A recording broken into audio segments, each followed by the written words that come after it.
Secretary General of the United Nations Organization, Your Excellency Annalena Baerbock, President of the General Assembly, Excellencies, ladies and gentlemen.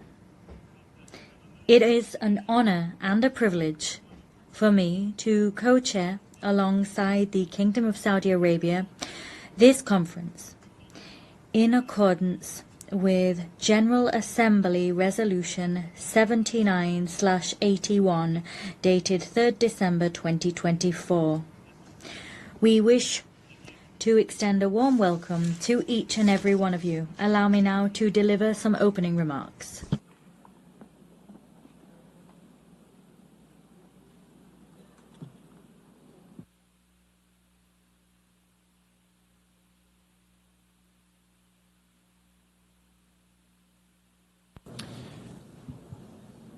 Madame la Présidente de President of the General Assembly, Secretary General, Heads of State and Government, ladies and gentlemen. We've gathered here because the time has come. The time has come to free the 48 hostages detained by Hamas. The time has come to stop war, the bombing in Gaza, the massacres and the fleeing people.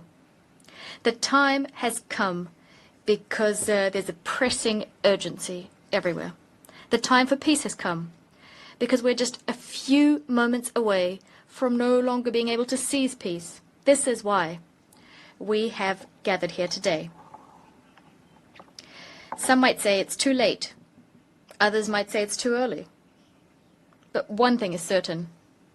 We can no longer wait. In 1947, this assembly decided on the splitting of mandatory Palestine across two states, a Jewish state and an Arab state, thus recognizing the right of each of them to self-determination. The international community granted to the state of Israel at last fulfilling the destiny of this people after millennia of roaming and persecution, and Israel founded a beautiful democracy there. The promise of an Arab state to date remains unfulfilled. Since then, there's been a long path of hope and despair intertwined, which Israelis and Palestinians have gone down, each in their own way.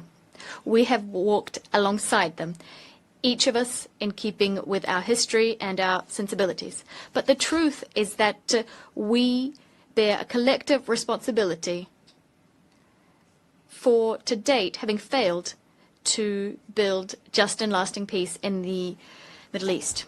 This is what became evident to us on the 7th of October 2023, when the Israeli people suffered the worst terrorist attack in its history. 1,224 men, women and children killed, 4,834 men, women and children injured, 251 men, women and children taken hostage. The cruelty of Hamas and all those who collaborated in this massacre dumbfounded Israel and astounded the world. The 7th of October remains an open wound for the Israeli soul and for our universal conscience. We condemn it unequivocally because nothing, never, nowhere can justify having recourse to terrorism. Minds go out and hearts go out to the victims and their families. We've expressed our compassion to all Israelis and first and foremost demand for all hostages still held by Hamas to be freed unconditionally. The French paid tribute to the 51 French men and women assassinated on that day and all other victims of October 7th. We will never forget them. Never. Just like we will never stop the existential fight against anti-Semitism. The French people know the sting of terrorism, and our hearts remember the expression of the bonds of brotherhood following the terrorist attacks committed in Paris on the 7th of January 2015, when dozens of foreign leaders were in the ranks of those offering their sympathies, among which the Israeli Prime Minister and the President of the Palestinian Authority. We know that you cannot show weakness in the face of terrorism, but we also know the Nous savons que le droit toujours doit l'emporter sur la force. Nous savons that right must always prevail over might. We know from our own history that the commitment, a universal commitment to peace, is the legacy of centuries gone by and the only way towards salvation. And on behalf of our friendship with Israel, our commitment to which has never faltered in the name of our friendship with the Palestinian people, for whom we want the initial promise of the UN Charter to be fulfilled, we want two states living side by side in peace and security to become a reality. However, currently Israel is further extending its military operation in Gaza with the stated objective of destroying Hamas. But there are hundreds of thousands of people who have been displaced, injured, famished, traumatized. Their lives are still being destroyed. Although Hamas has been considerably weakened, and despite the fact that negotiations on a permanent ceasefire are the surest means of ensuring the release of hostages, nothing justifies the ongoing war in Gaza. Nothing. On the contrary, everything compels us to definitively end it, since we didn't do it earlier. We must do this to save lives. The lives of Israeli hostages detained in atrocious conditions, the lives of hundreds of thousands of Palestinian civilians who are tormented by hunger, suffering, the fear of dying, mourning for their loved ones. We must save all lives, because for almost 2 years now, it is the denial of the humanity of the other and the sacrifice of human life which have prevailed. Yes, since the 7th of October, it is the life of the other that is being denied. We've been saying this since the first day of the war in Gaza. A life is a life. I know this because I held in my arms the families of hostages I met in Tel Aviv and in Paris. I'm thinking of the mother of Eata David, a hostage who was famished and displaced.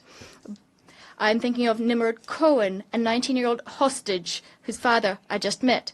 I also know this because I was at the bedside of the Palestinian victims of Israeli military operations, refugees in Al Arish, women and children. I will never forget the way they looked at me. I know this because I met young people from Gaza who we are hosting in France. I'm thinking of Rida Baroud, who should have been with us today, who continues to bear witness to the distress of her loved ones in Gaza. A life is a life. We are duty-bound, all of us, to protect each other. This duty is indivisible, just as our common humanity is indivisible. There is a solution, a way of breaking the cycle of war and destruction. It lies in the recognition of the other, of his and her legitimacy, humanity, and dignity.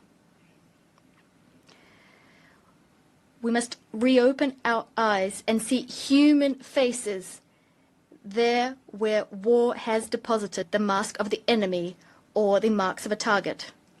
We must recognize that Palestinians and Israelis are living in twin solitude. The solitude of the Israelis following the historic nightmare of the 7th of October 2023, and the solitude of Palestinians. Palestinians at their wits' end in the face of this ceaseless war. The time has come. Because the worst could still come to pass. The sacrifice of more civilians, the expulsion of the people of Gaza to Egypt, the annexation of the West Bank, the death of hostages detained by Hamas, or facts on the ground which could irreversibly change the situation there on the ground. This is why, this is the very reason that today, here in this chamber, we must pave the way for peace, because since July of last year, developments have accelerated. And at this point, we have reason to fear that the Abraham Accords, the Camp David Accords, could be called into question by Israel, and that peace would become impossible for a long time yet in the Middle East. It thus falls to us, this historic responsibility. We must do everything within our power to preserve the very possibility of a two-state solution. Israel and Palestine living side by side in peace and security. The time has come. This is why, true to the historic commitment of my country to the Middle East, to peace between the Israelis and the Palestinians, this is why I declare that today France recognizes the state of Palestine.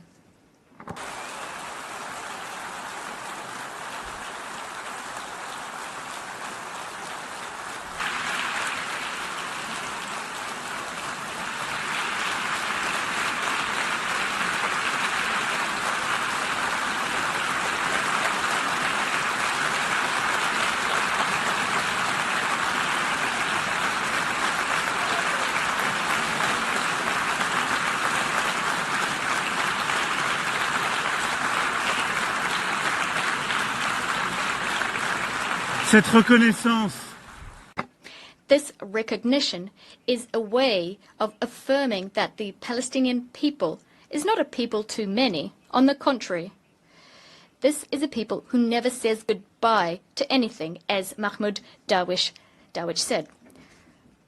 A people with a strong history, roots and dignity. The recognition of the legitimate rights of the Palestinian people takes nothing away from the rights of the people of Israel, who France supported from day one, and to the respect of which it is staunchly committed. This is why we're so convinced that this recognition is the only solution that will allow for Israel to live in peace.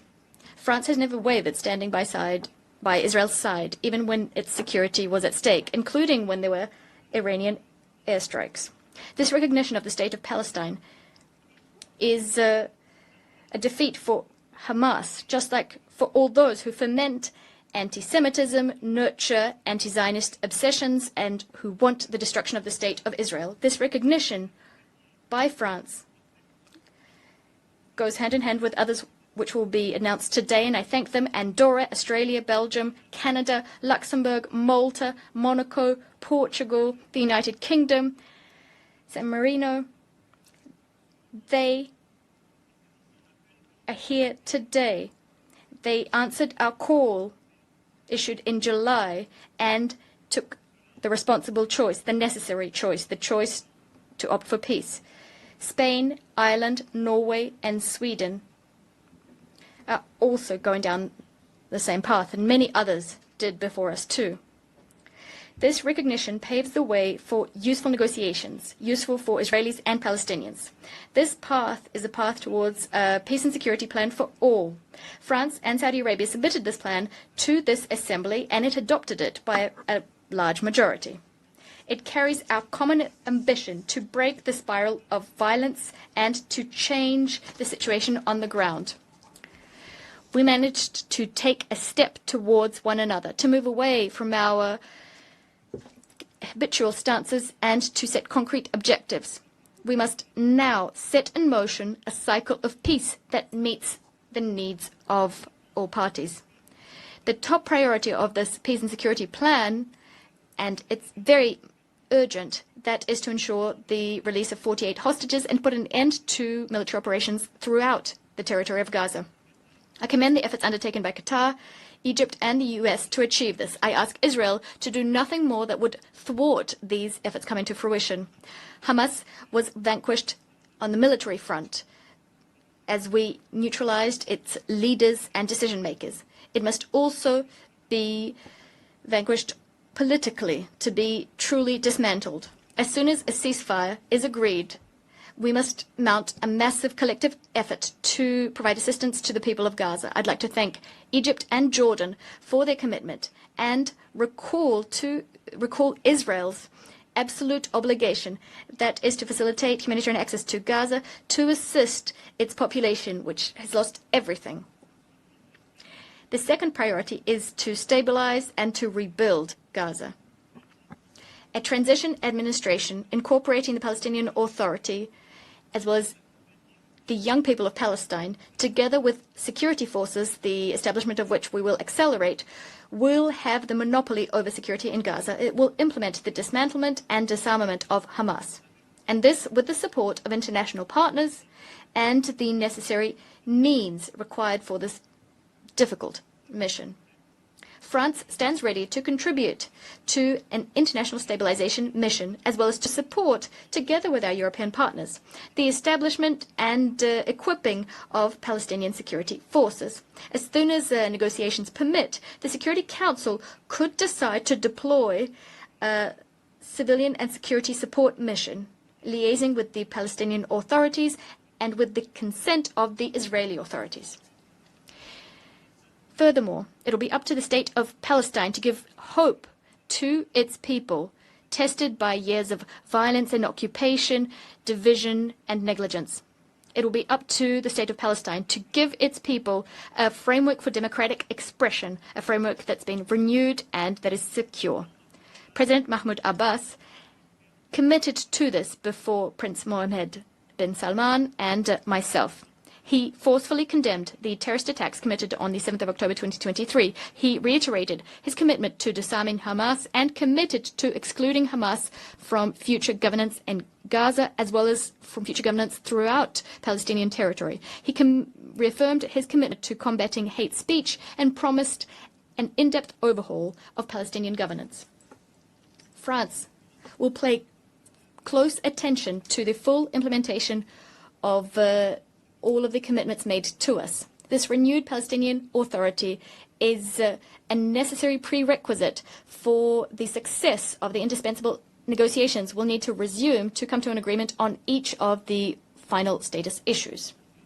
It's within this framework that I will be able to decide to open an embassy to the state of Palestine as soon as all of the hostages detained in Gaza have been freed and a ceasefire has been established.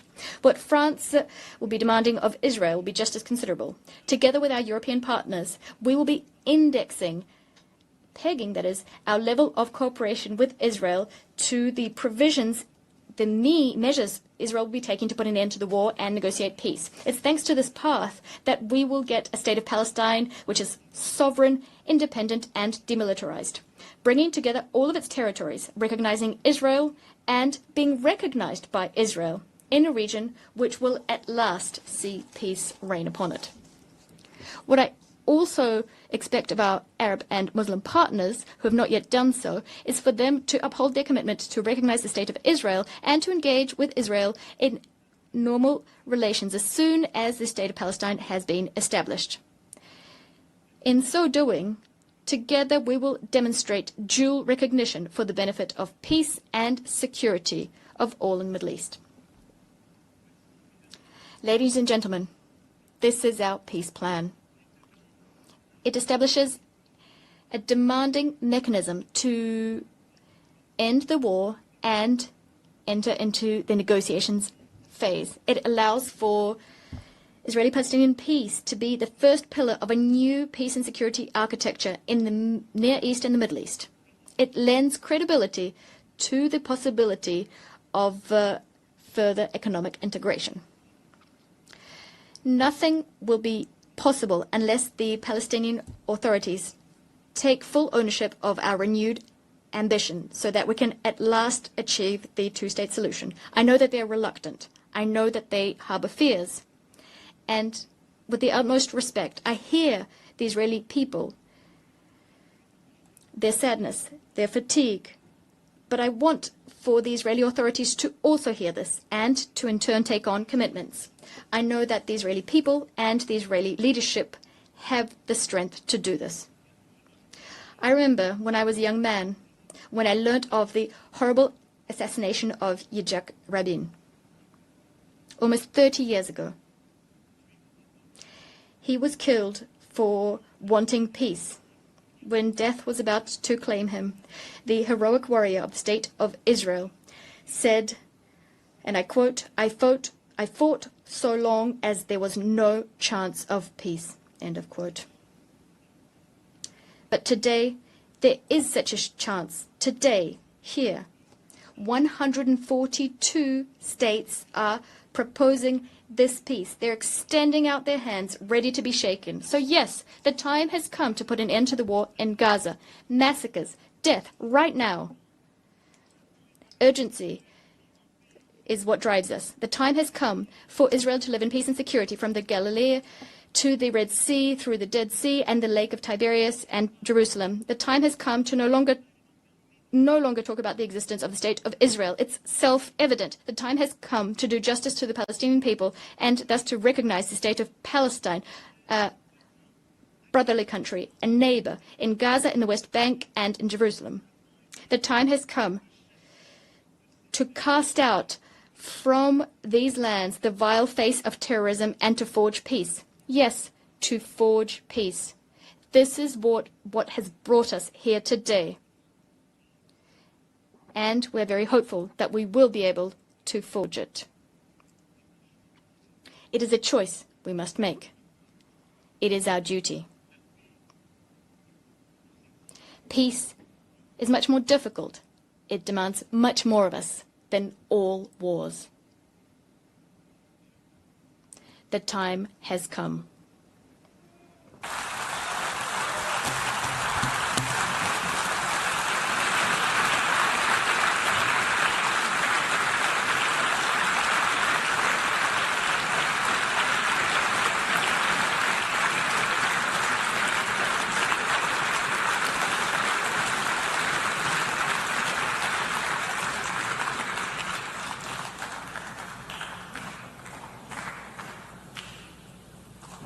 Merci pour votre attention. Thank you for your kind attention. I now invite His Royal Highness, Minister of Foreign Affairs of Saudi Arabia. He will be speaking on behalf of His Royal Highness Prince Mohammed bin Salman bin Abdulaziz Al Saud, Crown Prince and Prime Minister of the Kingdom of Saudi Arabia.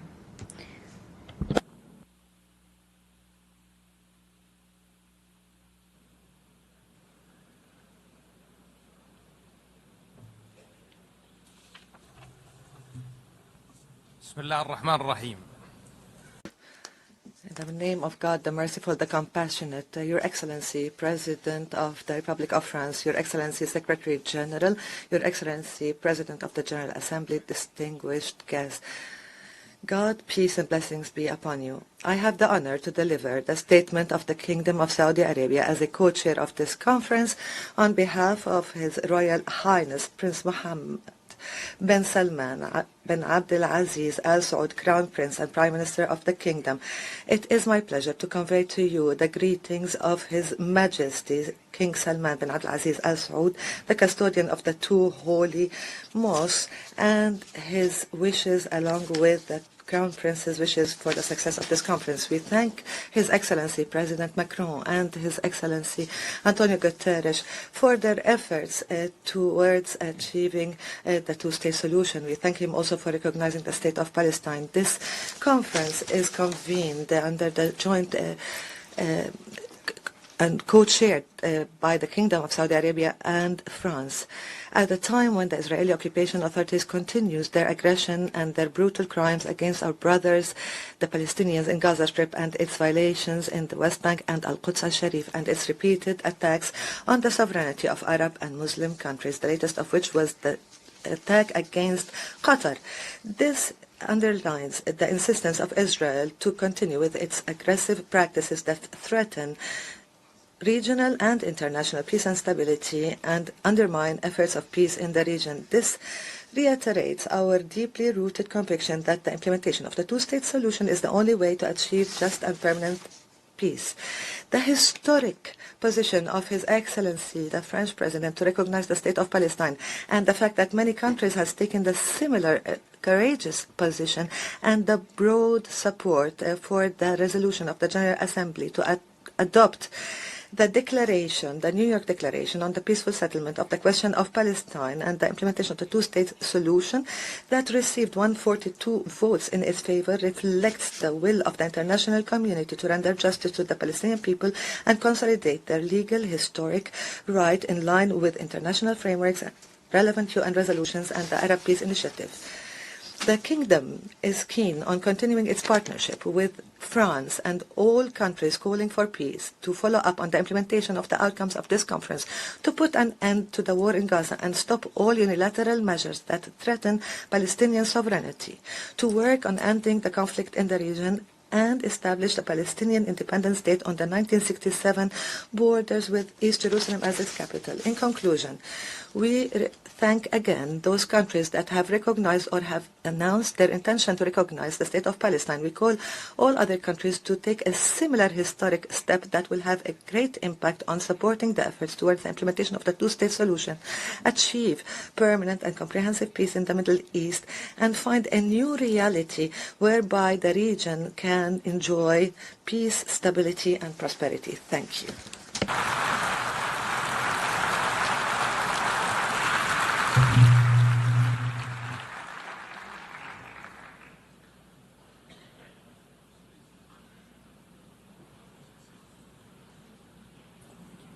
Je remercie I thank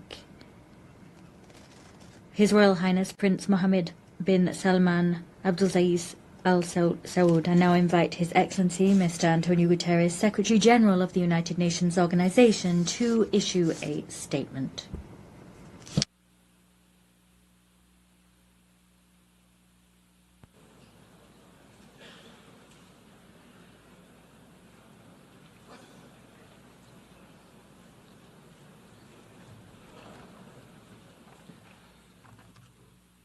Distinguished co-chairs, Excellencies, ladies and gentlemen, I thank the government of France and the Kingdom of Saudi Arabia for convening this international conference on implementing the two-state solution.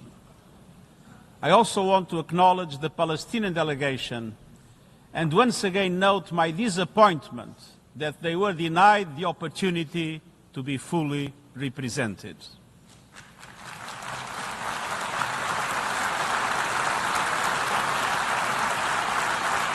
Excellencies, let's have no illusions. The Israeli-Palestinian conflict has gone unresolved for generations. Dialogue has faltered. Resolutions have been flouted. International law has been breached. Decades of diplomacy have come up short. The situation is intolerable and it is deteriorating by the hour. We are here today to help navigate the only way out of this nightmare, a two-state solution, where two independent, sovereign, democratic states, Israel and Palestine, live side by side in peace and security with their secure and recognized borders on the basis of pre-1967 lines, with Jerusalem as the capital of both states, in line with international law, UN resolutions and other relevant agreements.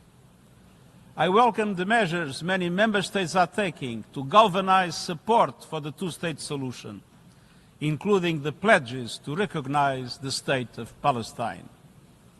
And I welcome the General Assembly's endorsement of the New York Declaration.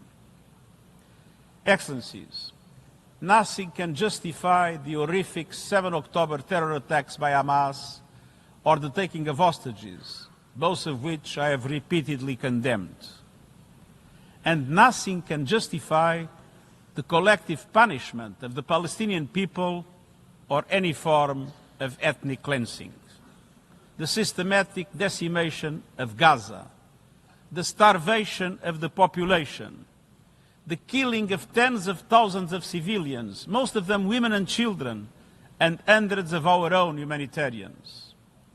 I call once again for an immediate and permanent ceasefire, the immediate and unconditional release of all hostages, and the immediate, full, safe, unconditional, and unhindered humanitarian access.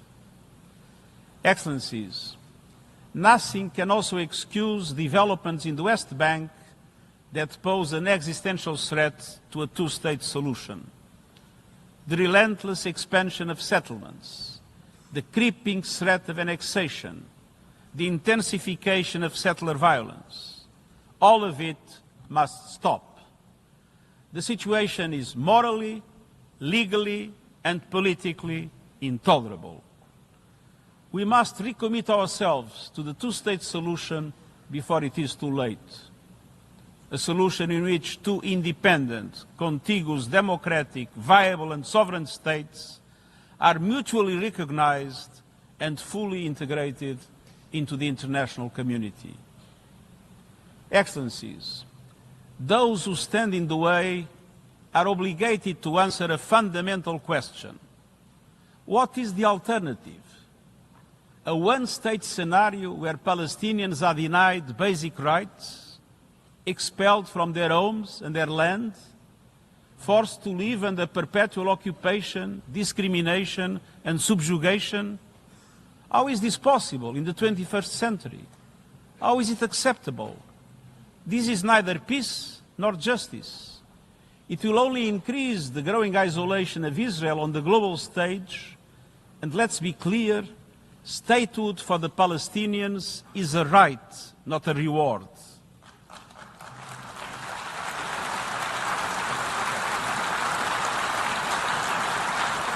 And denying statehood would be a gift to extremists everywhere.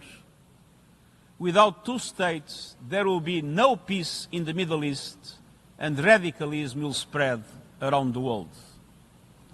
Excellences, Excellencies, this conference must mark a turning point.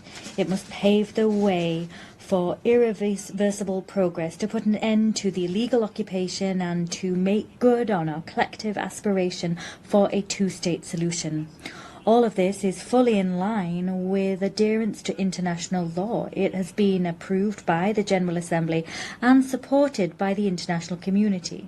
It is the only credible path towards a just and lasting peace between the Israelis and the Palestinians, and the only credible path towards peace and security throughout the Middle East as a whole. This will demand difficult decisions be taken from us all. This will demand courage and leadership based on principles from all sides. I urge you to do everything in your power to allow the two-state solution to prevail. This for the peoples of Israel, Palestine, and for humankind as a whole. I thank you.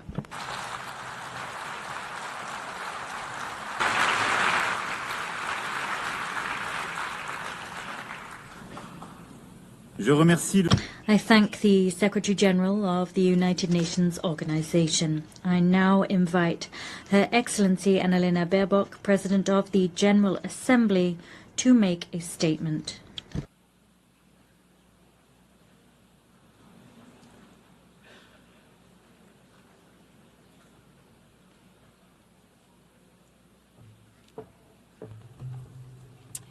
Your Excellency President Emmanuel Macron, Your Royal Highness Crown Prince Mohammed bin Salman, Your Highness Prince Faisal bin Farhan, Mr. Secretary General, Excellencies.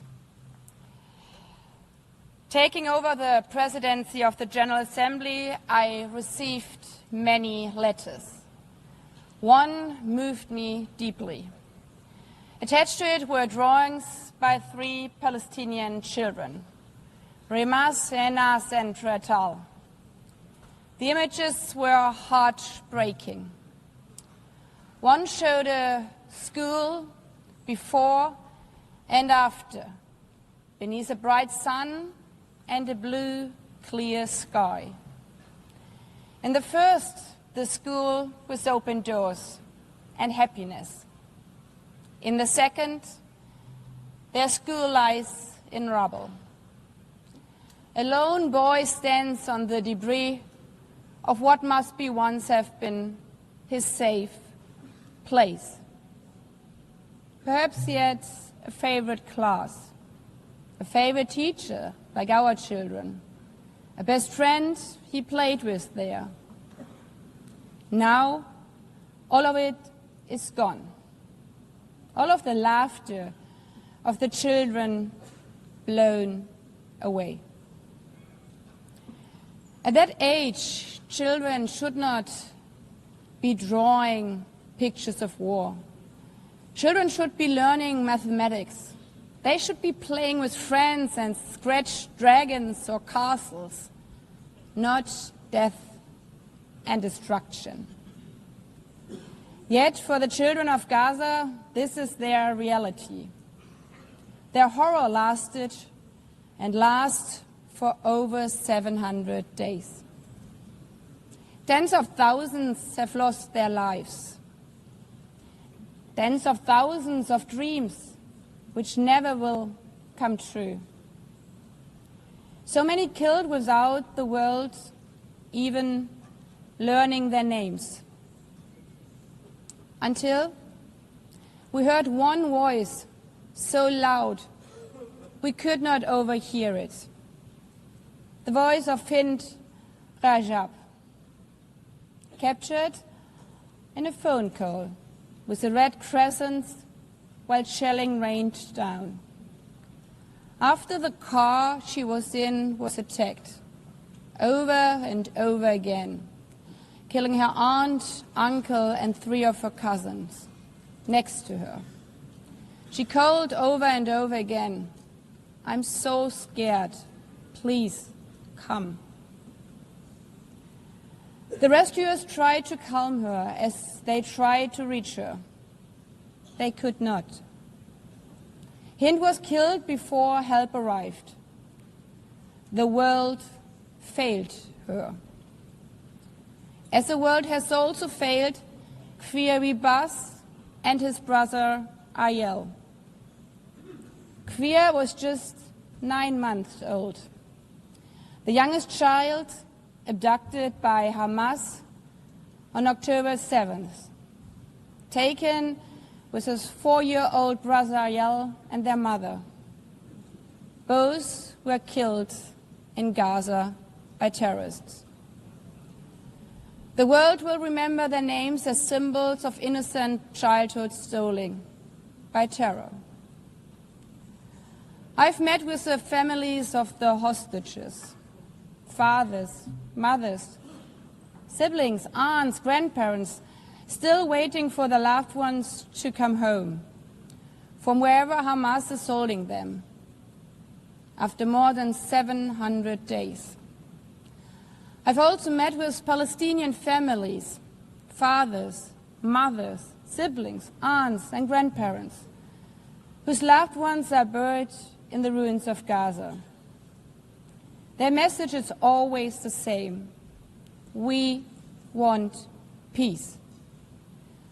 Or as one Israeli mother told me, "It does not bring my child back if a Palestinian mother loses her child in Gaza." Humanity is not about choosing sides. It's about recognizing that every life matters the same. A life is a life. A Palestinian girl's life is a life. An Israeli boy's life is a life. All the children of the Middle East deserve to grow up knowing only the sun shining on their schools, the laughter of their friends in the playground, and the joy of a meal shared with their families. Not the horrors of starvation, not the horrors of war and terror. Excellencies, the General Assembly has been very clear. We need an immediate, unconditional, and permanent ceasefire in Gaza now. Israel must immediately facilitate the full, rapid, safe, and unhindered entry and delivery of humanitarian assistance to all Palestinian civilians. Hamas must immediately and unconditionally release all remaining hostages. But the horrors of Gaza make equally clear that we cannot allow such devastation to happen again. While the situation in Gaza is unacceptable, settlement expansions and demolitions in the occupied West Bank, including East Jerusalem, are eroding any prospects for a political solution. The decade-long Israeli-Palestinian conflict cannot be resolved by endless war, permanent occupation, and recurrent terror. The only way to ensure that future generations of both Palestinians and Israelis can live in peace, security, and dignity is the two-state solution. As the Secretary General said, it's a right, not a reward, to live in your own state, as all humans around the world. We know that some think this is naive. The first resolution on this matter is almost as old as this organization. 78 years ago, the General Assembly adopted Resolution 181, laying the foundation for two states, knowing it's the only way for peace. And to those of you who argue now, but we have tried for decades and failed over and over again, there can be only one answer. If we would stop aiming for what is right because we have not succeeded yet, then evil would prevail. That would be the end of this institution. This institution which promised to save succeeding generations from the scourge of war. It would erode the UN's foundational mission to achieve peace, justice and equal rights for both Israelis and Palestinians. Excellencies, that is what today's conference and the New York Declaration are so crucial. The message we are sending today is no, we are not giving up. The international community does not only remain committed to the two-state solution, we are also identifying tangible, time-bound and irreversible steps for its realization. And we are willing to take decisive measures and provide international guarantees. Of course, this conference and the New York Declaration will face criticism. Some will say a piece of paper cannot change realities on the grounds for Palestinians. Others will dismiss the vision of two states outright. But the fact remains, the New York Declaration was endorsed by 142 member states. And this majority clearly says the war in Gaza must end now. It condemns the attacks committed by Hamas against civilians on 7th October. It condemns the attacks by Israel against civilians and civilian infrastructure in Gaza.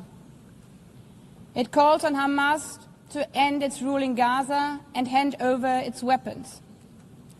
A sovereign and viable state of Palestine needs to be established, living side by side with the state of Israel in peace and security, with mutually recognized borders and full regional integration.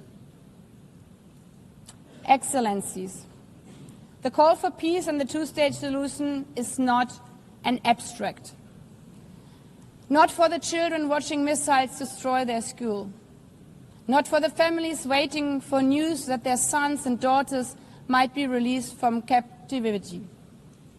Not for the UN staff in Gaza who have witnessed their colleagues shot. Not for those who have been injured or maimed and will have to live with the trauma of this conflict for the rest of their life. It's an aspiration, but it's also an obligation. We owe it to the memory of Fint, Kriya and Ariel, and the many, many others. And we owe it to the children like Rimas, Enas and Rital, and all the children of Palestine and all the children of Israel, hoping for a better tomorrow, so that they may not inherit rubble, grief and despair, but safety, dignity and hope, to live one day in peace, side by side.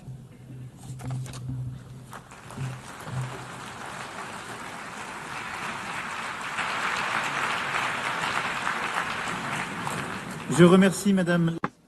I thank the President of the General Assembly. I now invite His Excellency Mahmoud Abbas, President of the State of Palestine, to deliver a statement via video conference.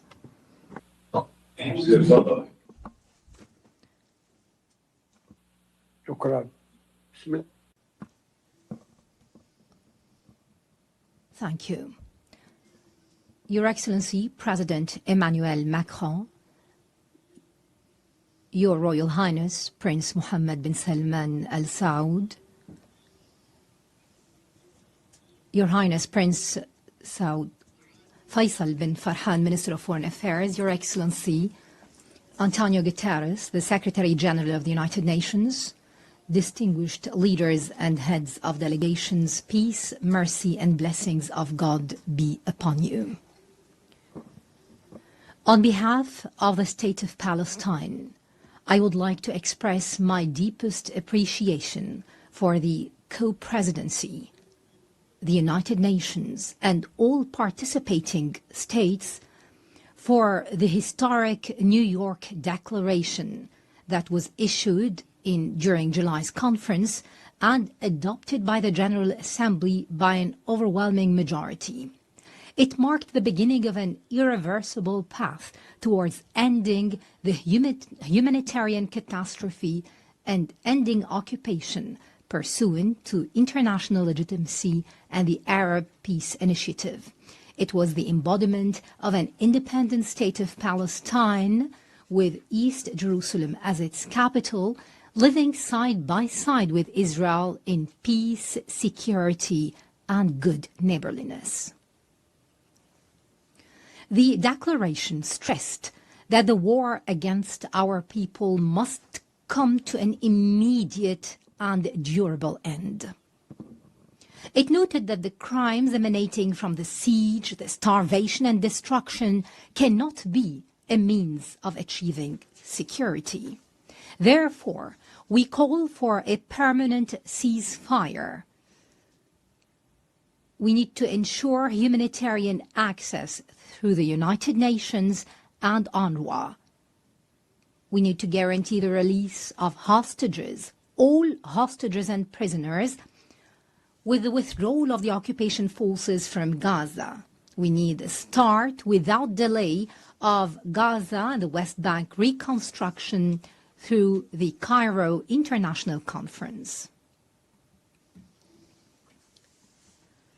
Your Excellencies, ladies and gentlemen, we would like to commend the Egyptian-Qatari-U.S. mediation that tries to put an end to this war. We also commend the positions of Egypt and Jordan, who reject the displacement of Palestinians, a matter rejected by the international community as well. The State of Palestine is the only entity eligible to assume full responsibility for governance and security in Gaza. This comes through an interim administrative committee affiliated to the Palestinian government in the West Bank with Arab and international support and participation. Hamas will have no role in governing. Hamas and other factions must surrender their weapons to the Palestinian Authority. What we want is one unified state without weapons, a state with one law and one legitimate security forces. We stress our condemnation of the occupation's crimes. We also condemn the killing and detention of civilians, including Hamas's actions on October the 7th, 2023. On the other hand, we call for an end to the settlements, the annexation, settlers' terrorism, and the attacks against Islamic and Christian holy sites. We condemn the occupation policies that isolate Jerusalem, Al-Quds, and expand construction on Area E1. We condemn the narrative, the Israeli narrative on Greater Israel, which flouts international law. It represents a direct threat to Arab national security and international peace. This comes in addition to the brutal aggression against the sovereignty of the brotherly state of Qatar and other Arab countries. This necessitates a firm, deterrent international stance. Ladies and gentlemen, the State of Palestine continues to adopt a comprehensive reform agenda promoting governance, transparency, the rule of law, and the reform of the financial system. It also works on the reform of educational curriculum in line with the UNESCO standards, and this will be achieved within 2 years. We're establishing a unified social welfare system after the abolition of all previous payments to the families of prisoners and martyrs. This system is currently undergoing international audit by a specialized international firm. We underline our commitment to organize presidential and parliamentary elections after the end of the war, and within 1 year we will draft an interim constitution within 3 months to ensure the transfer of power from the authority to the state. This will ensure that no party or individual will participate unless they adhere to the political program and the international commitments of the Palestine Liberation Organization and the rules of international legitimacy. The elections will be held under international observance. Ladies and gentlemen, we desire a modern democratic state based on the rule of law, pluralism, power sharing, equality, justice, and the empowerment of women and youth. We commend the positions of those countries that recognized the state of Palestine. We call on those who have not yet done so to follow suit. We call for your support so that Palestine become a full-fledged member of the United Nations. We have already recognized the right of Israel to existence in 1988 and in 1993, and we still recognize the State of Israel.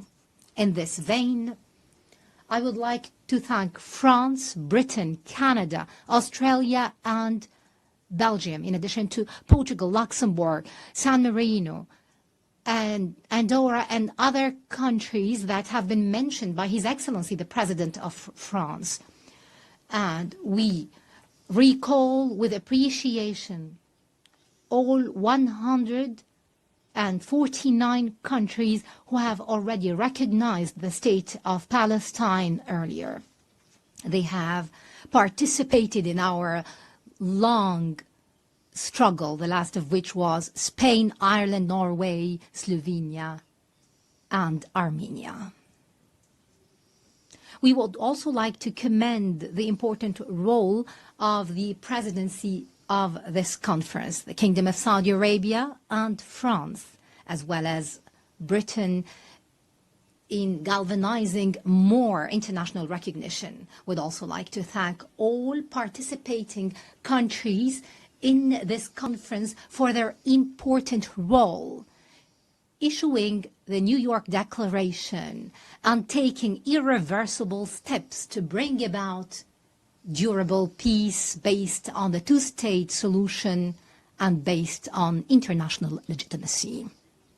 We would also like to commend the role of the brotherly and friendly countries that support our Palestinian cause in the international fora. We would like to commend in particular the role of Algeria, which is assuming the Arab seat in the Security Council. We commend the positions of the peoples and organizations that support the legitimate rights of the Palestinian people to freedom, independence, and statehood. We reject any confusion, I repeat, any confusion between the solidarity with the Palestinian cause and the issue of anti-Semitism. We reject the latter, proceeding from our values and principles. We would also like to express our readiness to work with the U.S. President Donald Trump, with Saudi Arabia, France, and the United Nations, and all partners to implement the peace plan adopted during this conference, within a specific timetable with international guarantees and monitoring. This would open the gates towards a just peace and comprehensive regional cooperation. In this regard, I call upon Israel to immediately sit on the negotiating table, to put an end to this bloodshed and bring about just and comprehensive peace. And I address the Israeli people saying, our future and yours banks on peace. Enough violence and war. Our generations deserve to enjoy freedom and security. Let the people in our region live in durable peace and good neighborliness. And I would like to seize this opportunity to address all the Jews in the world, wishing them a good new year. And to our patient Palestinian people in their homeland and everywhere, I would like to tell you that the dawn of freedom and liberty is coming, no doubt. That day, ladies and gentlemen, is the day of the State of Palestine and the start of the peace process in the Middle East. We hope that we will call very soon to an international conference that will bring about this matter. Peace and blessings of God be upon you.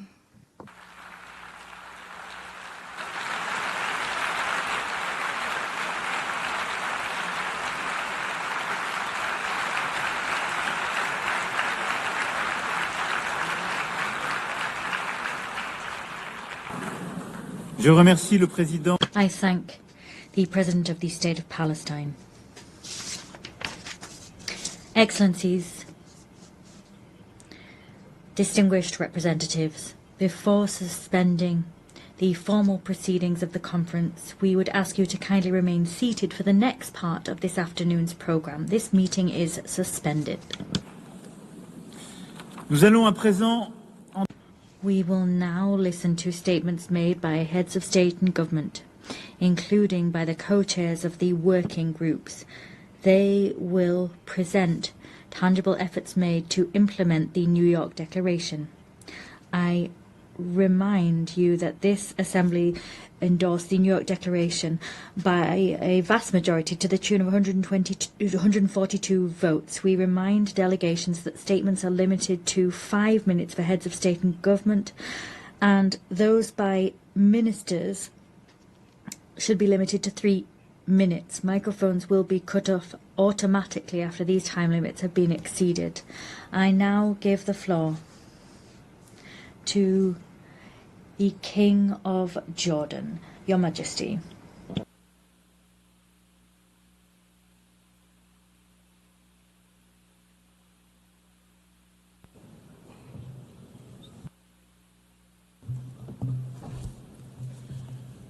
Bismillah ar-Rahman ar-Rahim.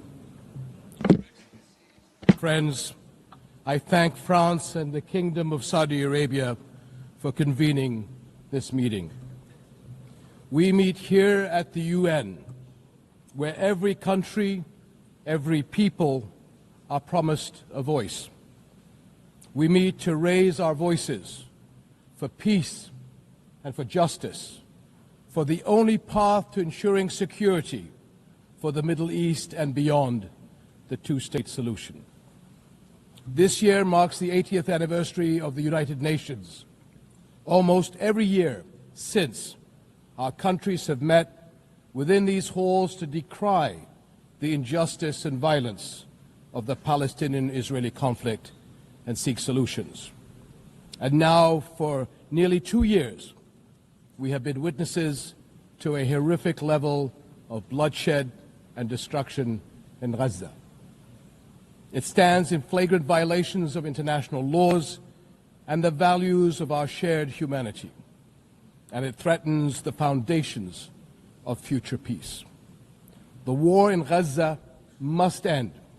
Humanitarian aid must flow unhindered, and all illegal and unilateral measures in the West Bank and settler violence must also end.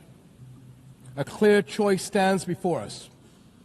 On one side, to continue down the dark and bloody path of war and conflict, or to take the path of peace through the two-state solution.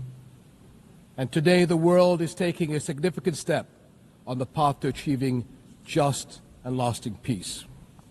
This global rally behind the two-state solution sends a clear message. The conflict must end. The two-state solution is the only path to the just and lasting peace that fulfills the rights of all our peoples. We thank all countries that have recognized the state of Palestine, and now we must work to stop all measures that undermine the two-state solution. We must make sure that today is a step in a continued effort to realize it. As we work on ending the war in Gaza, we must also do all we can to restore hope.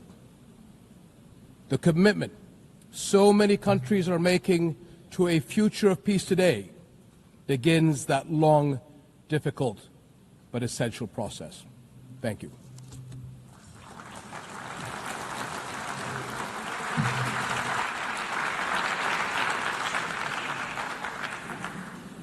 Je remercie.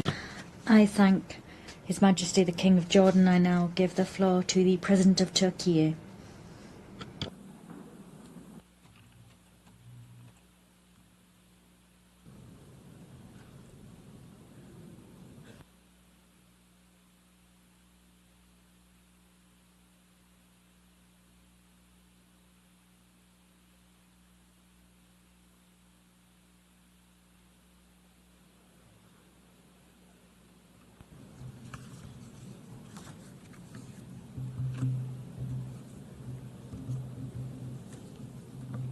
Sayın Devlet Excellencies, Heads of State and Government, His Excellency the Secretary General, esteemed delegation members, let me greet you all with most heartfelt feelings and with kind regards.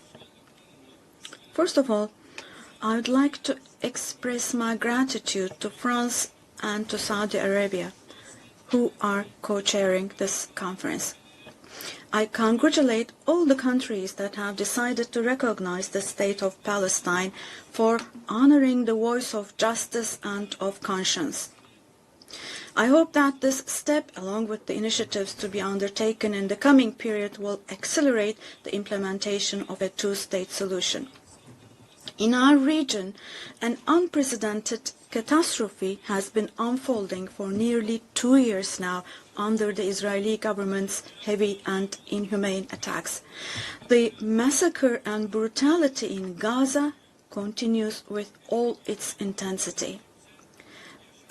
Since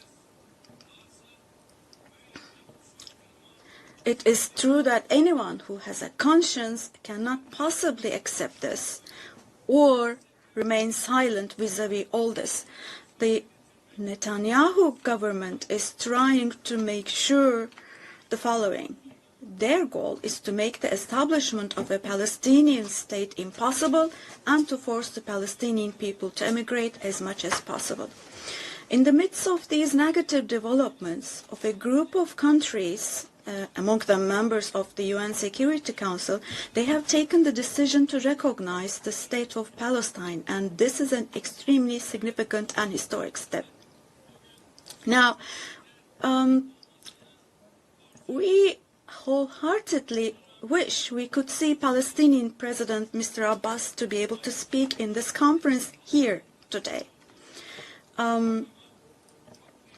Nevertheless, I find it extremely valuable that all the participants speaking today are also serving as the voice of the Palestinian people. It is also a fact that today the Palestinian cause has become a global issue.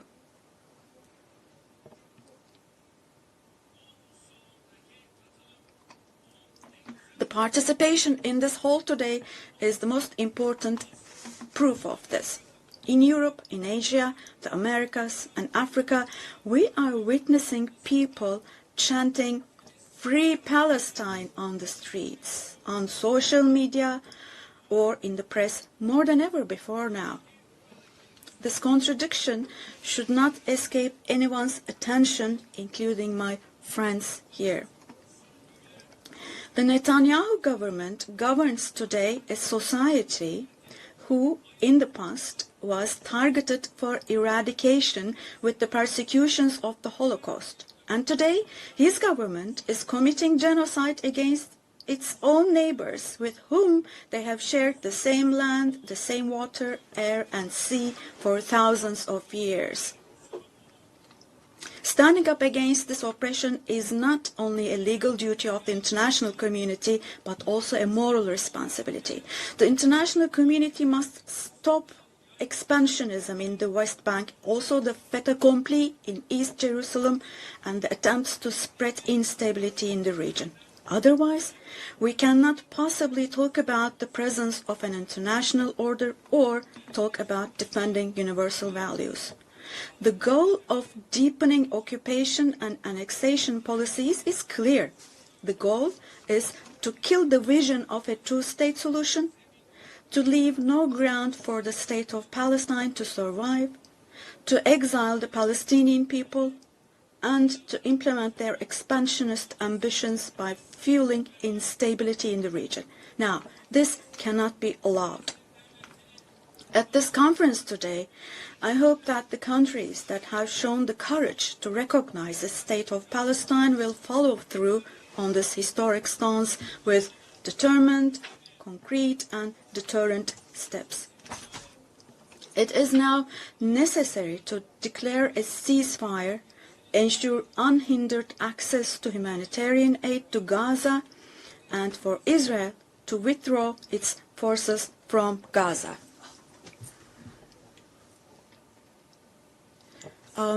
Apologies. I cannot hear the President. I lost his voice. Apologies, ladies and gentlemen. This is the interpreter speaking. I cannot hear the President. His voice is gone. His voice is gone. We cannot hear him. Me and my colleague, we cannot hear the President. Apologies for this, but we're having a technical glitch here. We cannot hear the President. We stopped being able to hear him. His voice is gone completely.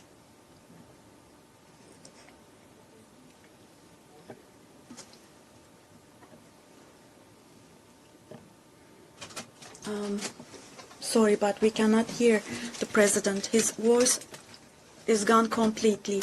We stopped being able to hear him.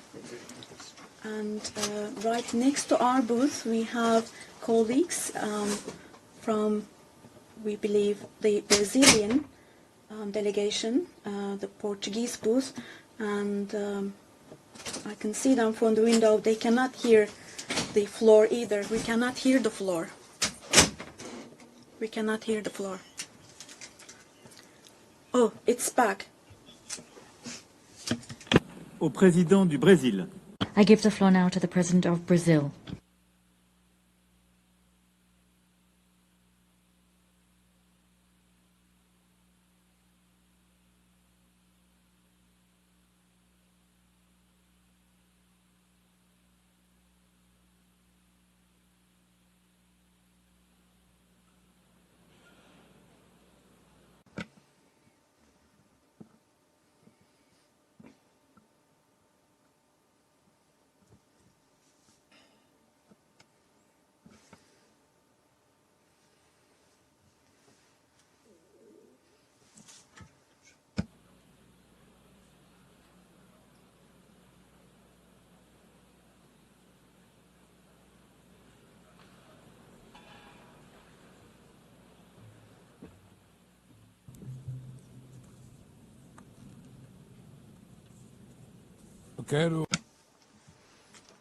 I would like to commend President Emmanuel Macron and Prime Minister Mohammed bin Salman for leading this important process and event.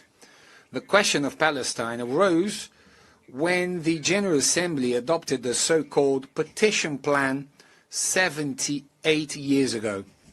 The session in which it was approved was chaired by Brazilian Osvaldo Aranha. On that occasion, the two-state perspective was born, but only one materialized. The conflict between Israel and Palestine is the paramount symbol of the obstacles faced by multilateralism.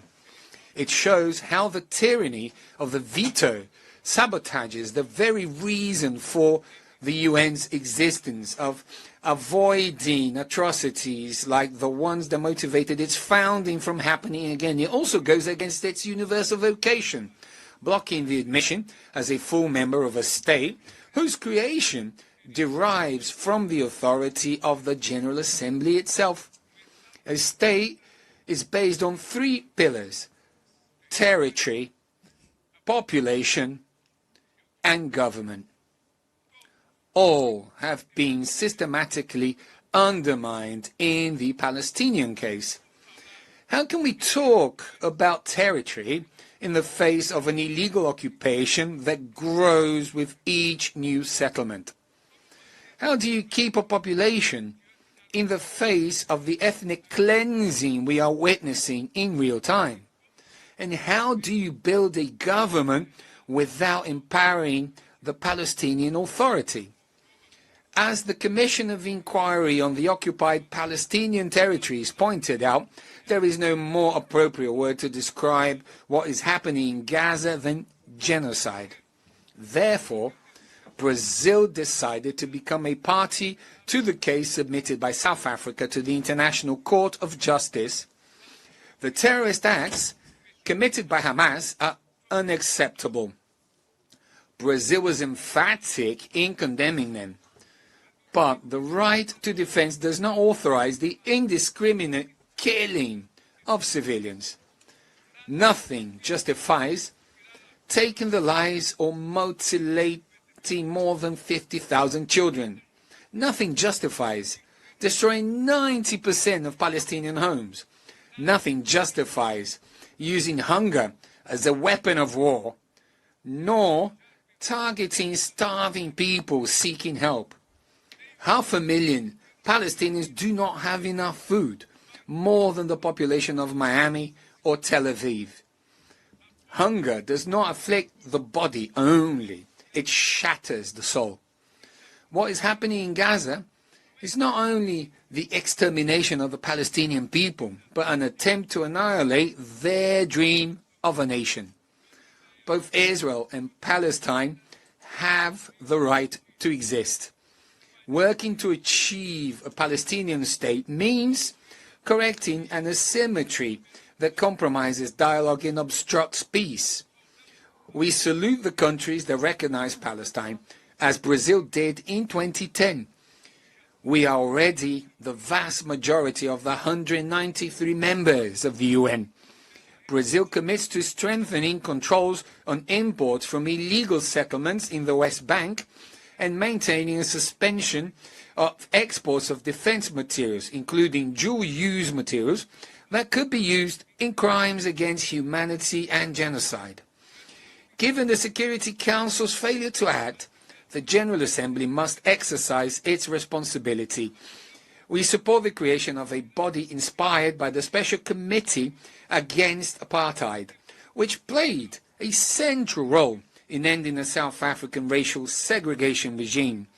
Securing Palestine's right to self-determination is an act of justice and an essential step toward restoring the strength of multilateralism and recovering our collective sense of humanity. Thank you very much.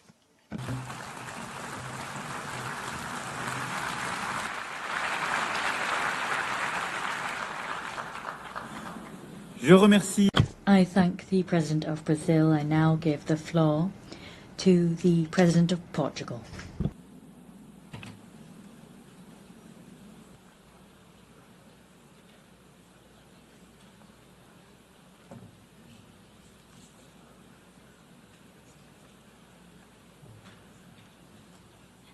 Madam President of the General Assembly, Mr. Secretary General, Monsieur le Président de la République Française, President of the French Republic, the Minister for Foreign Affairs of the Kingdom of Saudi Arabia, Mr. President of the Palestinian State, Excellencies, ladies and gentlemen, Portugal formally recognized the State of Palestine as a sovereign state with full rights. This decision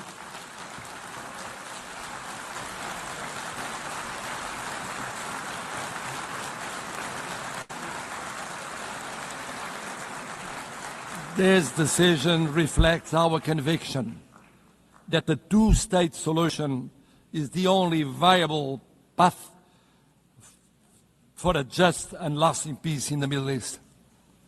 By reaffirming it here, Portugal seeks to contribute to a broader international effort towards peace, justice, and stability. If we do not act, the crisis will leave scars for generations, fueling extremism and further instability. So, humanitarian access must be ensured without delay. All hostages must be released. Terrorism like October the 7th can never be justified.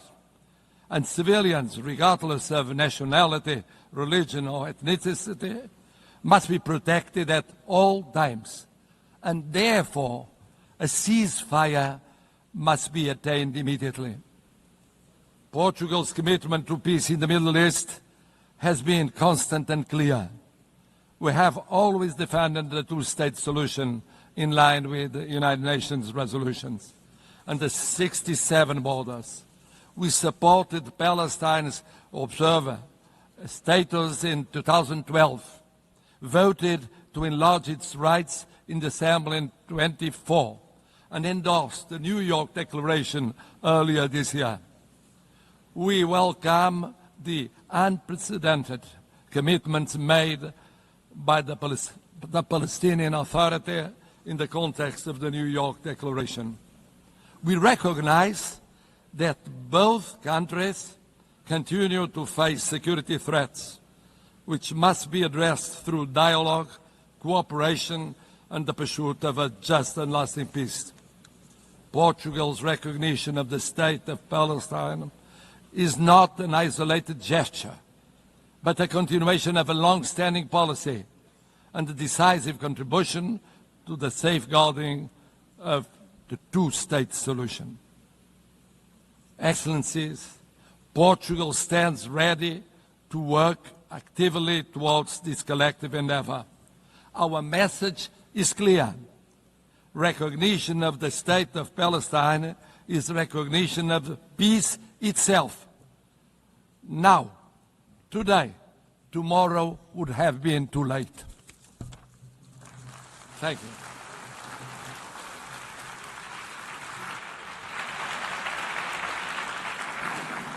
Je remercie. I thank the President of Portugal. I now give the floor to the President of Indonesia.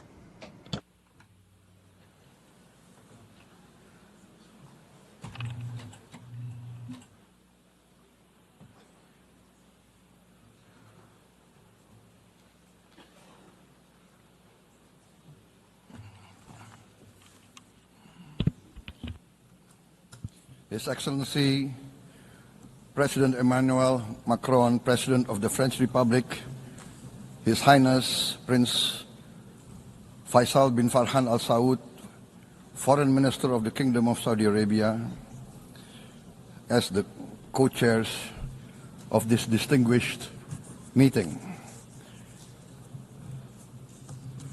Co-chairs, Excellencies, distinguished representatives of the United Nations, I wish to extend our deepest appreciation and highest regards to the governments of France and the Kingdom of Saudi Arabia for their leadership in convening this important deliberation.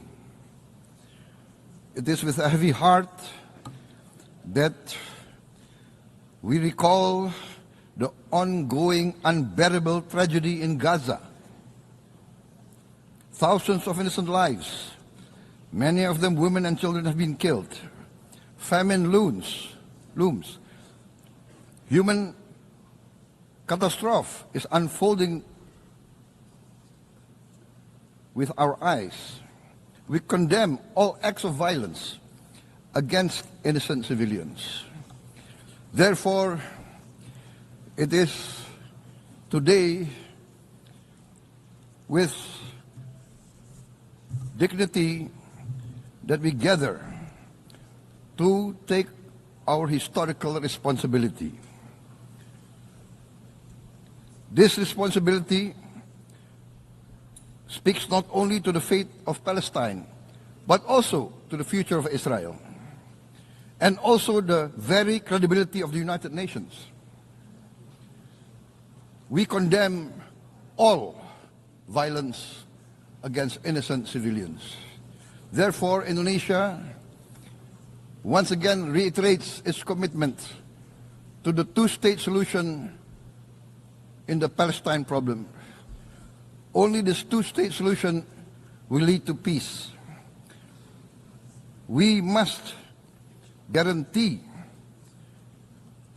statehood for Palestine, but Indonesia also declares that once Israel recognizes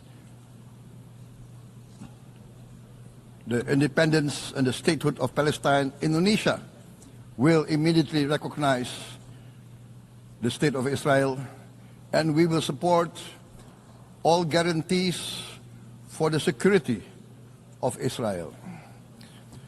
The New York Declaration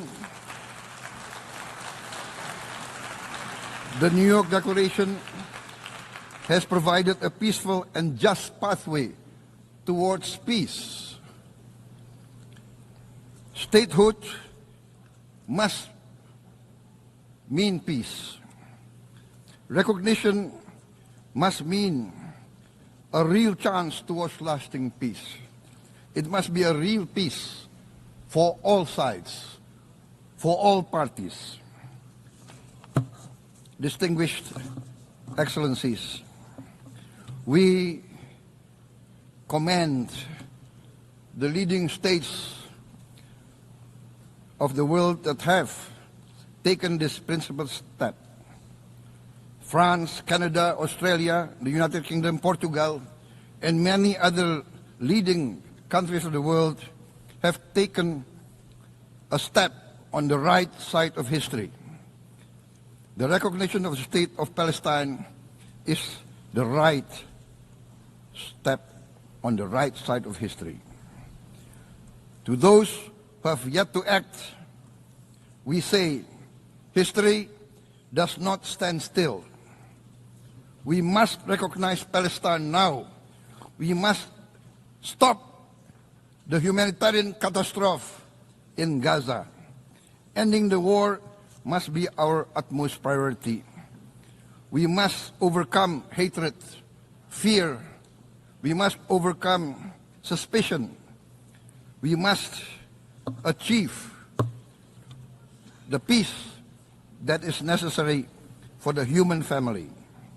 We are ready to take our part in this journey towards peace. We are willing to provide peacekeeping forces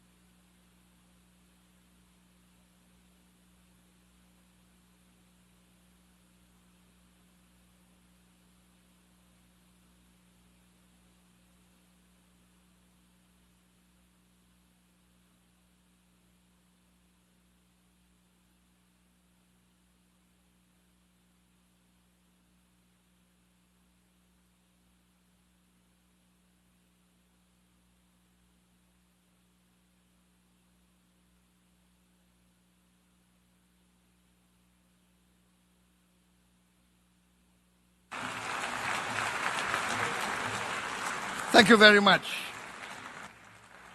Peace. Peace now. Peace immediately. We need peace. Thank you very much.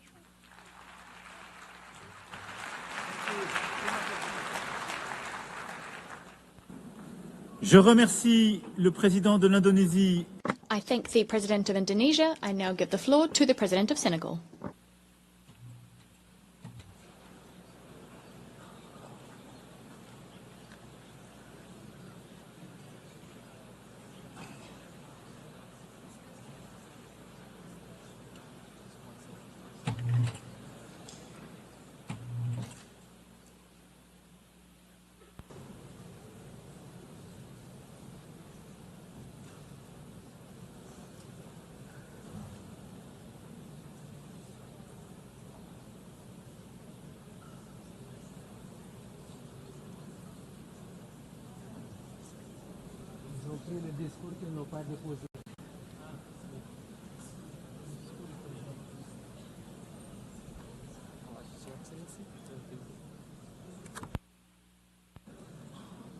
Messieurs les co-présidents, Co-chairs, dear colleagues, Secretary General of the United Nations, ladies and gentlemen, I commend the leadership of France and Saudi Arabia, and I commend the commitment of all here present to the Palestinian cause.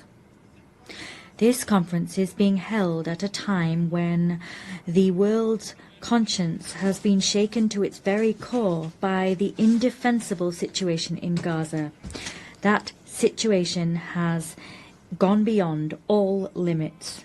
We are witnessing an indescribable tragedy bearing all the hallmarks of ethnic cleansing. In the face of such inhumanity on such scale, to say nothing, to do nothing is not an option. That choice would even be passive complicity. We are here to recall the very meaning of the founding principles of the United Nations: the sovereignty of peoples, equality of rights, peace through justice, the respect of international law, and the protection of civilians, even in times of war. These are all values that have today been annihilated and which now lie under Gaza's rubble. Senegal reaffirms its unwavering commitment to a two-state solution, with Palestine and Israel living side by side, each within safe and internationally recognized borders. That was the goal of the partition plan for Palestine decided upon by the United Nations. This is also a demand for peace and security for the peoples of the two countries. This is a call for justice and humankind. It is for this reason that Senegal supports the outcome document of our meeting prepared by the ministerial conference held last July. My country at that conference co-chaired the round table on compliance with international law. To make a difference, we must together send out a clear message. The occupation must cease.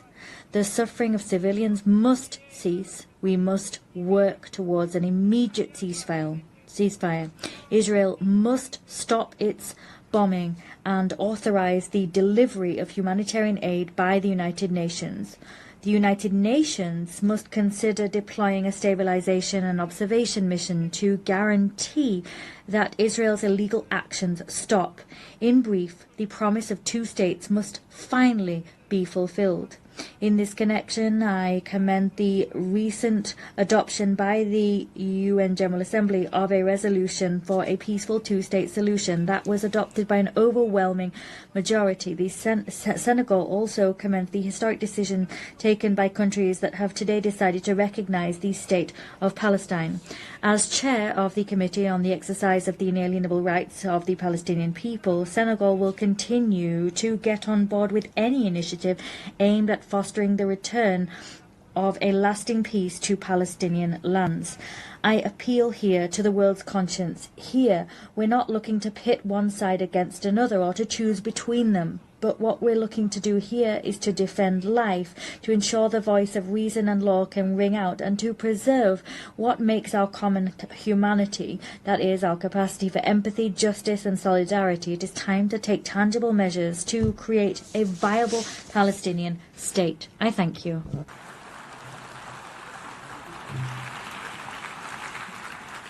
Je remercie le président.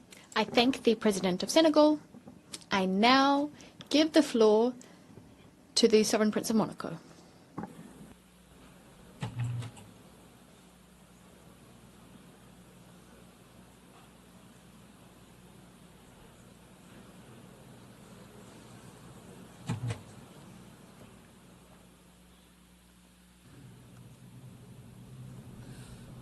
Cher co-président, Dear co-chairs, President of the General Assembly, Secretary General of the United Nations, Excellencies, ladies and gentlemen, I wish to thank France and the Kingdom of Saudi Arabia for having convened this conference and invited us to it.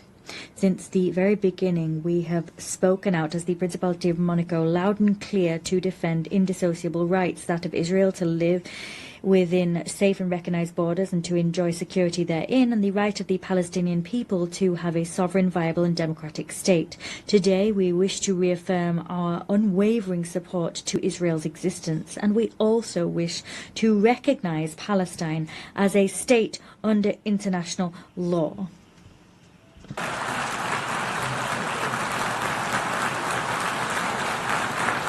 That is what I'm doing here before you now.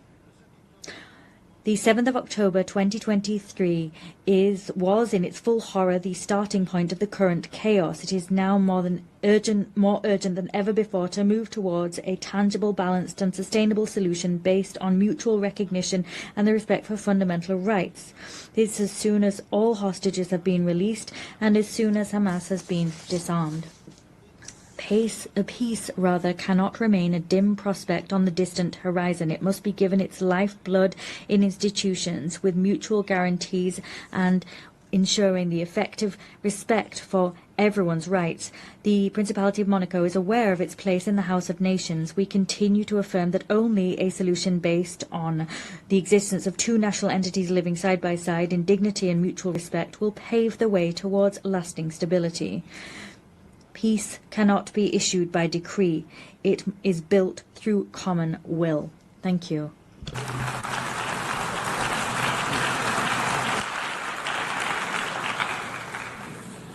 je remercie le... I thank the Sovereign Prince of Monaco. I give the floor to Prince Faisal bin Al Saud. شكرا. Thank you. I give the floor to His Excellency, the President of South Africa.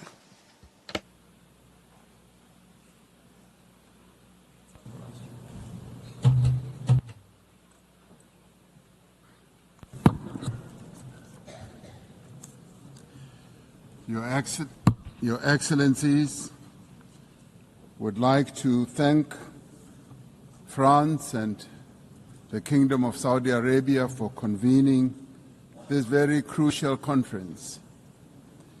This is a moment of great significance, not only for the people of Palestine, not only for the people of Israel, but for all people who cherish the ideals of freedom and self-determination. Shortly after the United Nations was created, the General Assembly adopted Resolution 181, which recommended the creation of two states, Israel and Palestine. Immediately after the adoption of this resolution, only one state was created, the State of Israel, casting and ushering the Palestinians into a decades-long wilderness of statelessness, characterized by decades of occupation and now genocide. I'd like to congratulate the President of France, President Macron, for today announcing a very bold decision to support the long overdue creation and the recognition of the sovereign state of Palestine. President Macron, I stand here to congratulate you and to congratulate others who have taken this step. South Africa reiterates its firm commitment to the creation of a contiguous Palestinian state existing peacefully side by side with the State of Israel along the 1967 borders with East Jerusalem as its capital.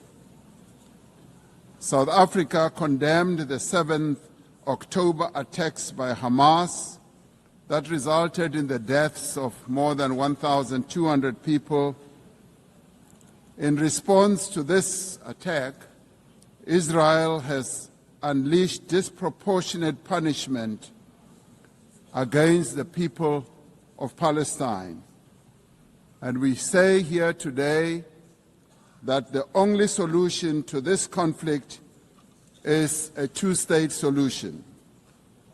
The viability of a two-state solution depends on full and universal respect for international law. All states, including the State of Israel, must comply with the collective obligations under international law. As the UN marks the 80th anniversary, we call on all member states to recognize Palestine and to act in solidarity with its people. To restore the prospects of a two-state solution, we call, firstly, for global recognition of Palestine and its sovereignty and territorial integrity.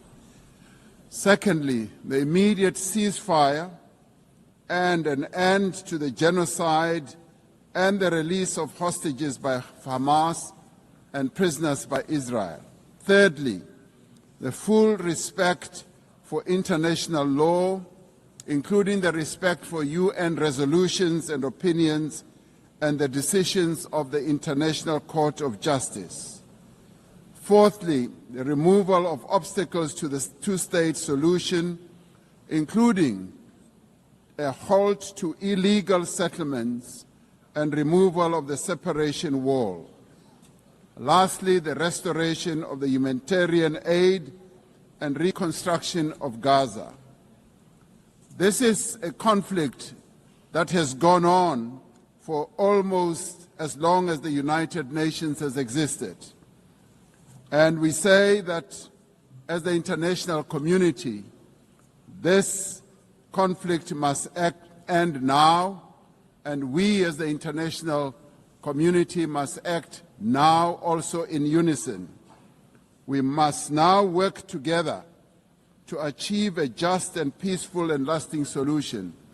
I would like to welcome the demonstrable groundswell of support for the establishment of the much-awaited state of Palestine by 142 nations.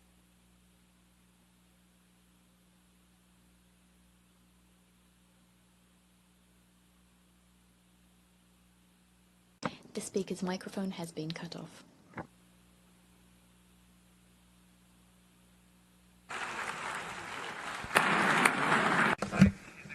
The President of South Africa. والآن أعطي الكلمة. I now give the floor to His Excellency President of Angola.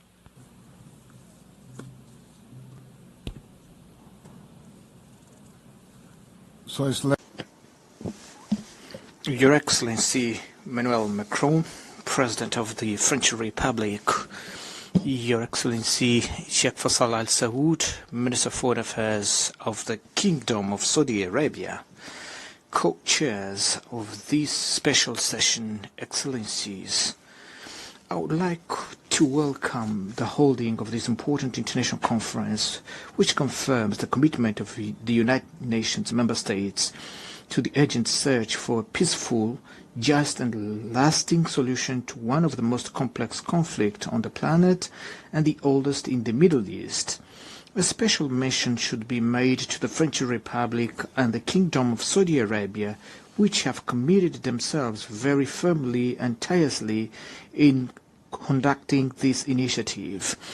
His Excellencies, in the context of this meeting, the New York Political Declaration on Peaceful Resolution of the Issue of Palestine and the implementation of the two-state solution, adopted on September 12 this year by the United Nations General Assembly, assumes unquestionable relevance as it demonstrated that there is an increasingly growing international consensus on the need to end the war in Gaza based on the effective implementation of the two-state solution. This conflict, which lasted for decades and has an unusual level of violence, will not be resolved, as all evidence show, by resorting to weapons, no matter how sophisticated they may be.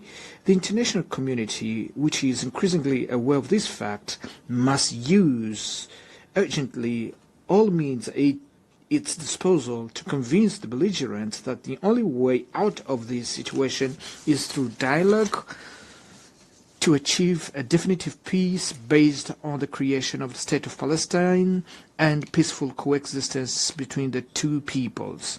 This is the position of the African Union, which also includes the principle that the East Jerusalem should be the capital of the independent and sovereign State of Palestine, and the Republic of Angola is unconditionally aligned with the African Continental Organization in this effort, in which we all are committed to the definitive resolution of this conflict. Excellencies, we are following with deep concern the alarming reports about the catastrophic humanitarian situation in the Gaza Strip, where entire communities, including many children, succumb daily to hunger and survive in subhuman conditions. Africa in general, and the Republic of Angola in particular, we have a firm position of condemnation of terrorism in all its forms and manifestations, and within this principle we condemned the action that results in the death and kidnapping of a large number of people in Israel by Hamas. Therefore, we demand their urgent and unconditional release as a step towards creating the necessary condition for dialogue. Along with our unequivocal condemnation of this act of deliberate violence perpetrated against Israel civilian by Hamas, we also repudiate the disproportionate reaction of the State of Israel with the use of fighter jets, bombers, tanks and heavy artillery against not conventional army, but against defenseless civilian population of Palestine, journalists, medical personnel, employees of United Nations and humanitarian organization agencies under the pretext of persecuting Hamas. We also condemned the instrumentalization of humanitarian assistance as a weapon of war due to its profoundly inhuman and difficult to justify. In the face of this tragedy, it is urgent that we call for an immediate suspension of measures that obstruct and jeopardize the fundamental rights of population of Palestine, including the right to life, medical care and food.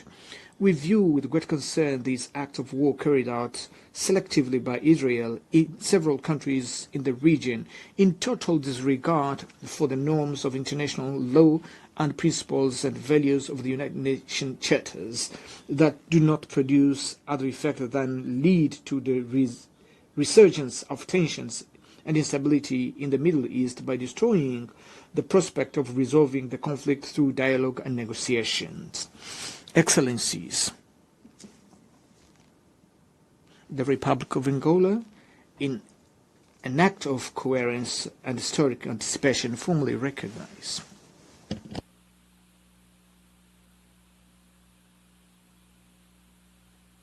the speaker's microphone has been cut off.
I thank His Excellency, President of Angola, and I now give the floor to the Prime Minister of Australia.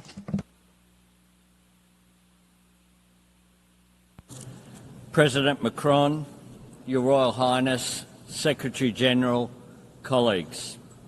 In 1947, Australia was proud to be the first member of the United Nations to vote for the plan that made the modern state of Israel possible. But that plan always encompassed two states, a state of Israel and a state of Palestine, living side by side within internationally recognised borders, recognising each other's right to live in peace and security. 8 decades ago, those hopes were consumed by conflict, and that has been the grim pattern over the years. Opportunities not taken, compromises rejected, good faith betrayed, a cycle of violence that has crushed generations. We saw that in the horrific events of October 7, 2023. Hamas terrorists descending on a festival promoting friends, love and infinite freedom to perpetrate atrocities. One Australian, Galit Carbone, was among those killed. Australia embraces all who carry the weight of grief. We repeat our call for the hostages to be returned immediately and with dignity. And we stand with Jewish people everywhere who feel the cold shadow of history's darkest chapter in any act of anti-Semitism. Throughout this conflict, Australia has supported calls for a ceasefire because every innocent life matters. Every Israeli life, every Palestinian life.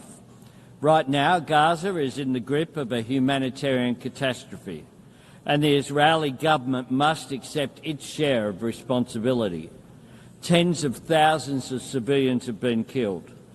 Desperate people, including children, denied vital aid. Aid workers killed, including Australian Zomi Frankham. Journalists killed trying to bring the truth to light. This comes alongside the continued illegal expansion of settlements on the West Bank and an increase in settler violence. Threats to annex parts of Palestine and permanently displace the Palestinian people. Such conduct risks putting a two-state solution beyond reach. That is where the current road leads. We must choose a different path. We must break this cycle of violence and build something better.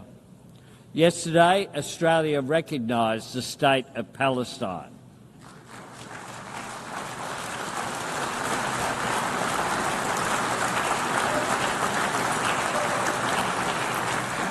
We have been clear.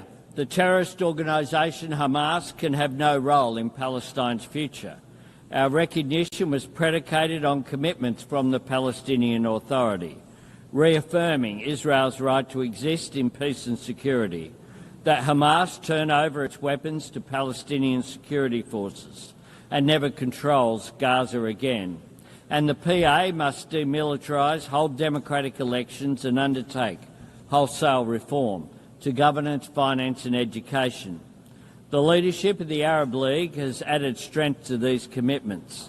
Their demand for Hamas to surrender its weapons and end its rule in Gaza has helped create this historic opportunity, a chance to deliver self-determination for Palestine in a way that permanently disarms Hamas and drives them from the region once and for all. Recognising the aspirations of the Palestinian people is about more than a seat, a voice and a vote in the councils of the world. It is about real hope for a place to call home. This is the same hope that sustained generations of Jewish people, the same hope that binds us all to our countries and cultures and drives us to want a better life for our children. Working together, we can build a future where instead of children in Gaza dying in pain, living in fear or being taught to hate, they can go to school and build a life in larger freedom. That future depends on recognition being followed by reconstruction and reform, a credible cooperative peace plan supporting recovery in Gaza and security for Israel, establishing governance and excluding Hamas on the day after and every day after that. This is the next step we must take, and we must take it together. I thank you very much.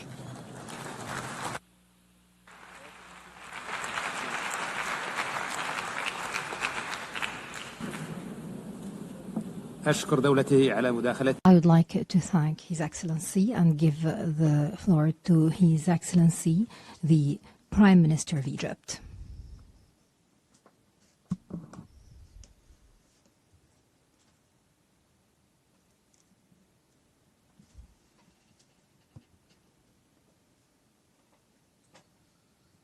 In the name of God, the compassionate, the merciful, Your Excellency President Emmanuel Macron, President of the Republic of France, Your Highness Prince Farhan, Minister of Foreign Affairs of Saudi Arabia, Your Excellency Antonio Guterres, United Nations Secretary General, ladies and gentlemen. Allow me at the outset to commend the efforts made by the Kingdom of Saudi Arabia and the Republic of France to organize this important conference. This conference embodies our collective commitment to the two-state solution as the only way to achieve a just and comprehensive peace in the Middle East. On behalf of Egypt, which for more than 40 years has led efforts to establish a just peace and stability in the Middle East, I address you today.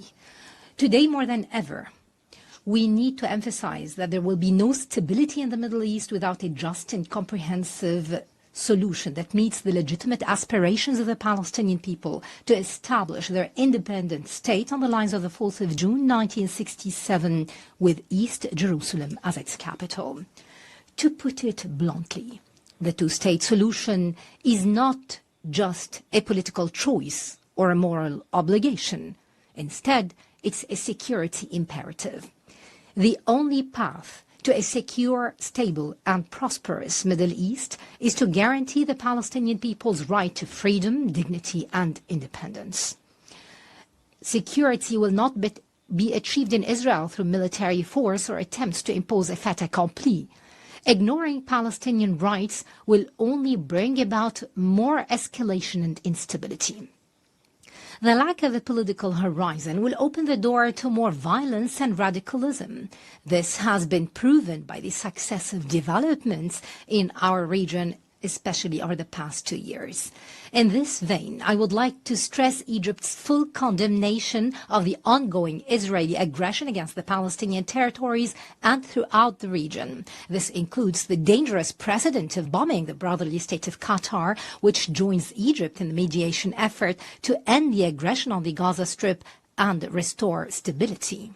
Ladies and gentlemen, the adoption of the New York Declaration by the General Assembly is a historic moment to renew the international community's commitment to fulfill the right of the Palestinian people to an independent state. Egypt hopes that this conference will see immediate, broad and unconditional recognition of the State of Palestine by the states that have not yet taken such a step.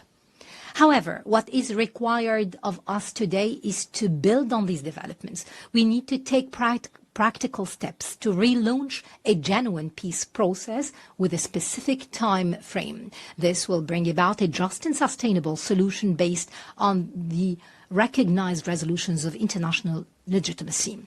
Egypt continues to make all effort to reach a ceasefire in the Gaza Strip.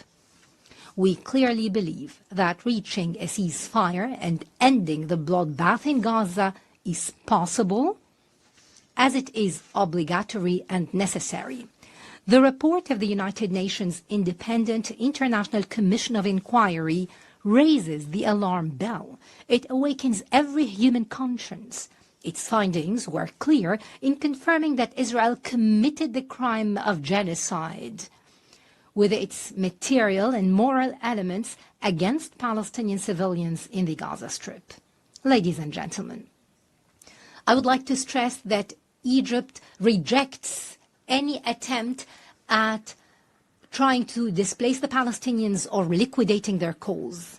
This amounts to the crime of ethnic cleansing.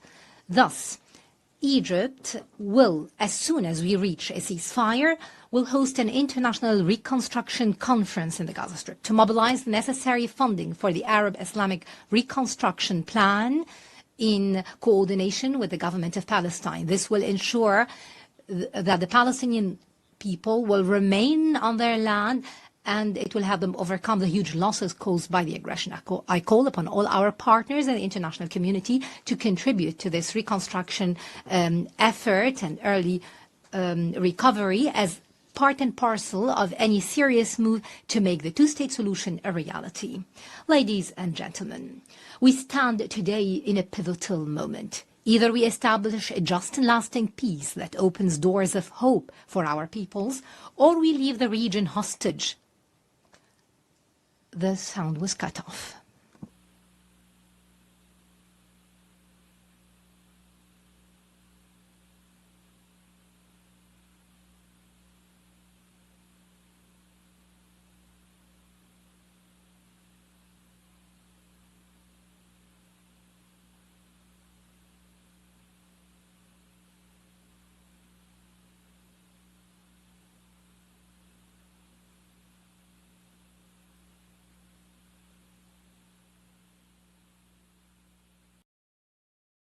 This slaughter now. At this precise moment, bombs continue to fall indiscriminately on the civilian population in Gaza. Hunger is killing women, older persons and children. Today, we take a crucial step forward in calling for a two-state solution at this conference. But let us be lucidly clear, there is no solution possible when the population of one of those two states is the victim of a genocide. We are all well aware that the only hope that civilians in Gaza have is that of knowing that the world does not forget them, and this conference nurtures that hope. It is an act of moral rebellion, an uprising against indifference and forgetfulness. Let us make this conference too a collective commitment to halting brutality and to paving the way for peace. Excellencies, this conference marks a monumental step forward, but it is not the end of the road. It only is and can only be the beginning. As such, I want to make two proposals. First, the State of Palestine must be a fully fledged member of the United Nations. As soon as possible, we must conclude the procedure to admit the State of Palestine to this organization on an equal footing with the rest of states herein. Secondly, we have to immediately adopt measures to halt the brutality and make peace possible. Spain, of course, will adopt a plan with measures to halt the genocide in Gaza. We will continue to take brave measures shoulder to shoulder with anyone who wishes to join us, because Gaza needs it.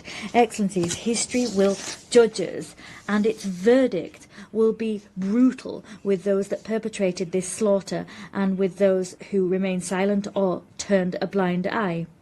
We need to take a step forward so that reason can prevail, for diplomacy, for the respect for international law, for IHL, for common sense, and the most basic values that we hold as humankind.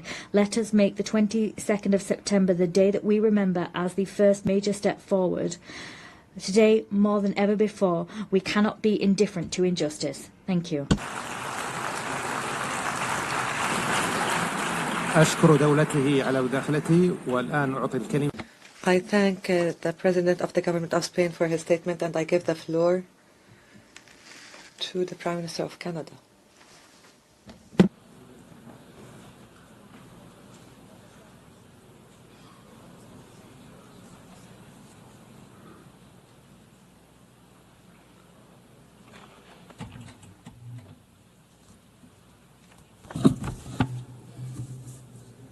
Your Excellency, Monsieur le Président de la France, Your Excellency Prince Faisal bin Farhan Al Saud.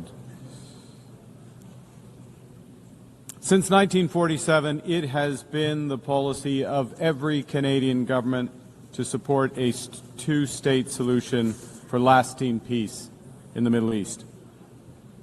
This position envisioned the creation of a sovereign, democratic, and viable state of Palestine, building its future in peace and security alongside the State of Israel. Over many decades, Canada's commitment to this goal was premised on the expectation that this outcome would be eventually achieved as part of a negotiated settlement. Regrettably, this possibility has been steadily and gravely eroded, including by the pervasive threat of Hamas terrorism to Israel and its people, culminating in the heinous attack of October 7th. The accelerated building of settlements across the West Bank and East Jerusalem and the soaring settler violence against Palestinians. Actions such as the E1 settlement plan and the Israeli government's contribution to the humanitarian disaster in Gaza. Hamas sows terror among the Israeli people and has oppressed the people of Gaza. That has prompted us to take the position we have. Hamas must absolutely release all hostages, disarm fully, and never play any role in the future governance of Palestine. Stolen from the Palestinian people, chased them and cheated them from their life and liberty, and it can in no way dictate their future. But, Excellencies, the current Israeli government is working methodically to prevent the prospect of a Palestinian state from ever being established. Il poursuit sans relâche l'expansion. And tirelessly continues settlement expansion in the West Bank. That is illegal under international law. Its constant aggression against Gaza has claimed the lives of tens of thousands of civilians. It has compelled the displacement of more than 2 million people and caused a devastating famine. Another violation of international law. Proud policy of the current Israeli government that there will be, and I quote, no Palestinian state. In this context, Canada recognizes the state of Palestine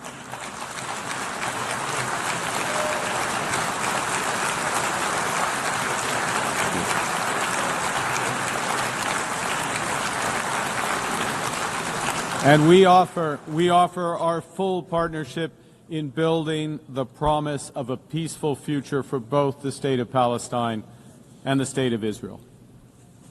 Excellencies, Canada is under no illusions that this recognition is a panacea.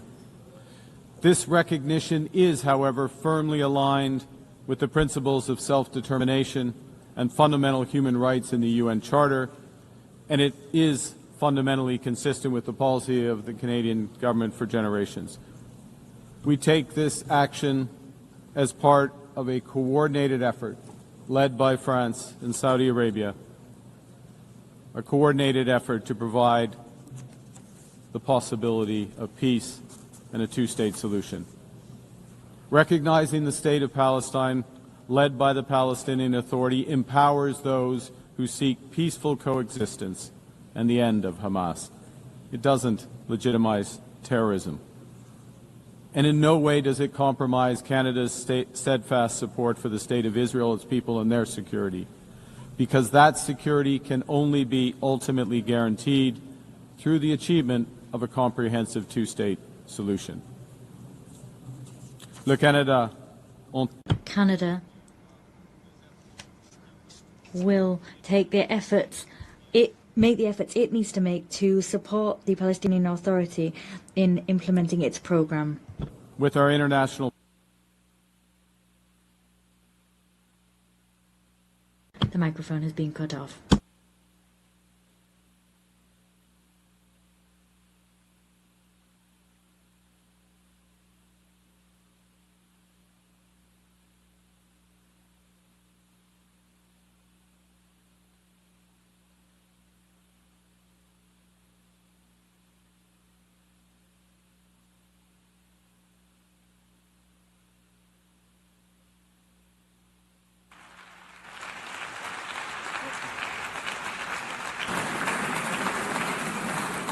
I thank the Prime Minister of Canada for his statement. I give the floor to the Prime Minister of Ireland.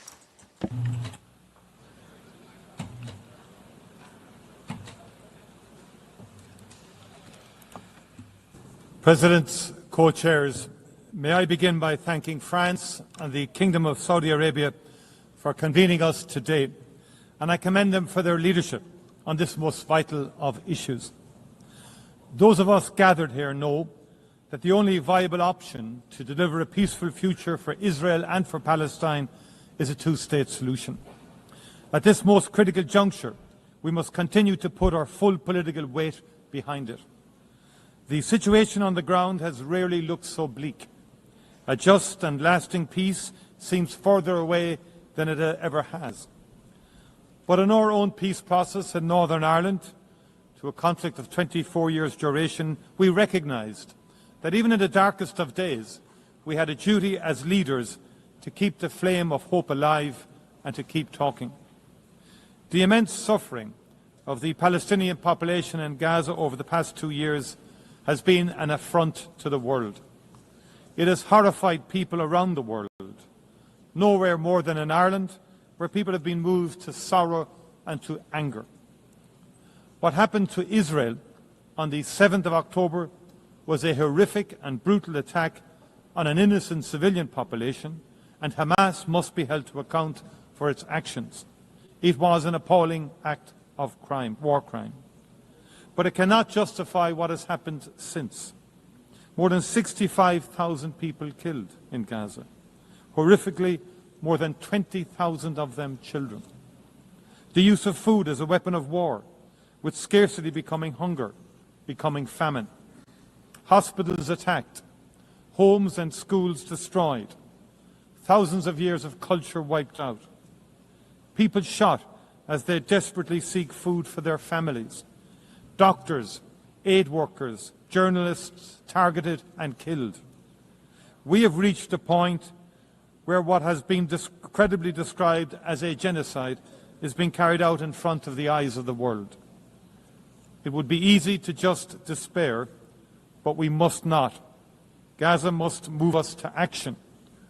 And there are still humanitarian workers, medics, journalists determined to do their best for the people of Gaza and for Palestine. They are doing so with the most extraordinary courage and without regard to their own safety. To honour them and the Palestinian people, it is right that we as political leaders play our part too. And the only way to end the appalling cycle of violence is to forge a political path. And the only credible destination is a two-state solution, with Israel and Palestine living side by side in peace and security. And that is why Ireland last year, with Spain, Norway and Slovenia, recognised the state of Palestine.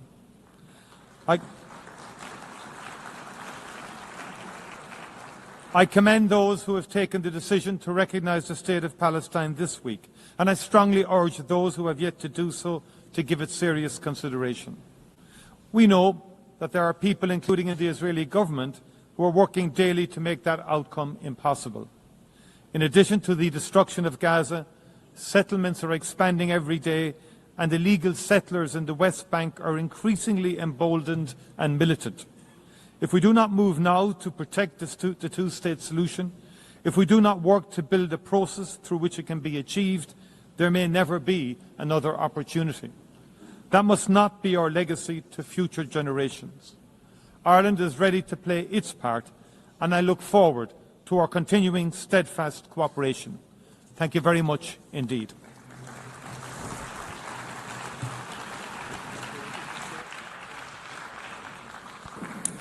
I thank His Excellency for his statement, and I now give the floor to the Prime Minister of Belgium.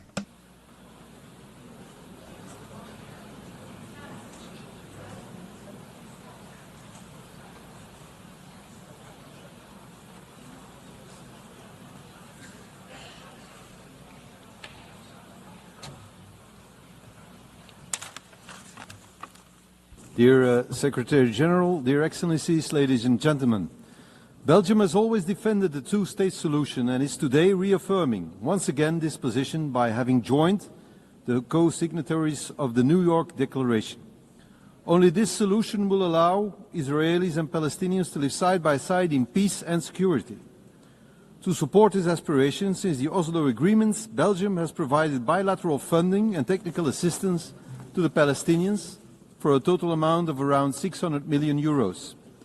We also remain committed to meeting the acute humanitarian needs in Gaza. We have recently airdropped over 190 tons of humanitarian supplies to address the most acute needs. The Belgian government has recently decided to add another 12.5 million euros to our humanitarian budget for Gaza, in addition to what has already been disbursed. Full and free access to Gaza for providing massive humanitarian aid is an urgent need, as the famine has been officially recognized by the United Nations. Ladies and gentlemen, the resumption of settlement activities in the West Bank, particularly the E1 project, the military occupation aimed at the full occupation of Gaza, as well as the indescribable humanitarian crisis, all raise fears today that, in the absence of an international response confirming the need to keep the prospect of a Palestinian state alive, peaceful and sustainable coexistence in two states may no longer be possible. The recent declarations of a number of Israeli ministers, including the Prime Minister himself, that no state of Palestine will ever exist, is an additional reason for reaffirming the right and the need of the Palestinians having their own state. Therefore, Belgium is giving out a strong political and diplomatic signal to the world today by joining the group of countries that announces the recognition of the State of Palestine in the margin of this high-level week of the United Nations General Assembly.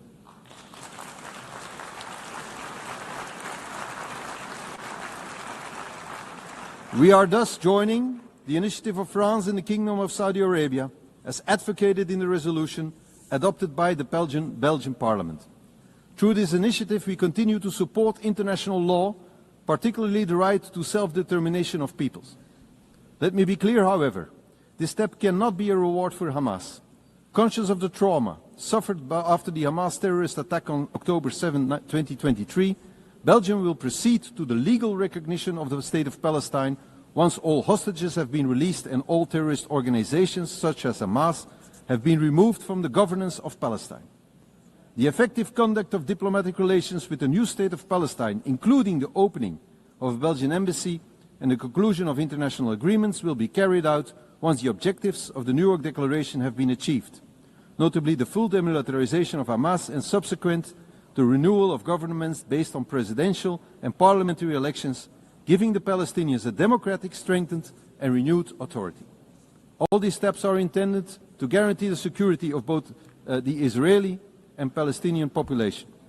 At the same time, we also strongly call for the recognition of the State of Israel by all Arab countries.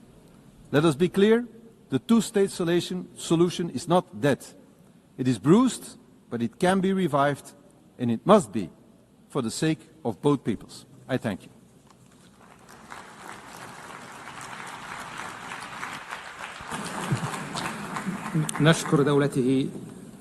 We thank His Excellency, and I now give the floor to His Excellency Prime Minister of Norway.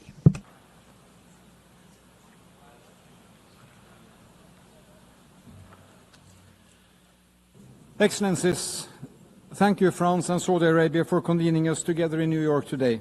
I would also like to salute the President of the State of Palestine, Mahmoud Abbas. I find it an illustration of deep injustice that he was denied entry to be with us today. But his address was reasonable and dignified. Thank you, Mr. President. 32 years ago, the first Oslo Accords were signed, forever creating an association between my country, my capital, and a vision for peace in the Middle East. Ever since, we have worked for one end: peace, security, and dignity for the Palestinians and the Israelis, living side by side in two sovereign states, enjoying the rights and obligations that follow from the Charter of the United Nations. I have followed this closely, now as Prime Minister, previously as Foreign Minister, and also as Secretary General of the Norwegian Red Cross. Today's conference marks a historical high point of international support for and recognition of the State of Palestine. At the same time, the situation on the ground is perhaps the furthest we have been from its realization. The situation in Gaza is catastrophic. The governance structures created by the Oslo Accords are driven to the verge of collapse, and the encroachment of Palestinian territory continues. Yes, it is complex, but it is true.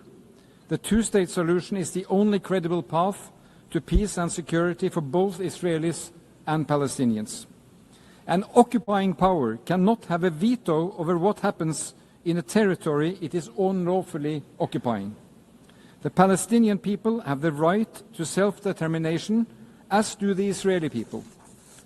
Last year, therefore, Norway, along with Spain and Ireland and Slovenia, recognized the state of Palestine. We welcome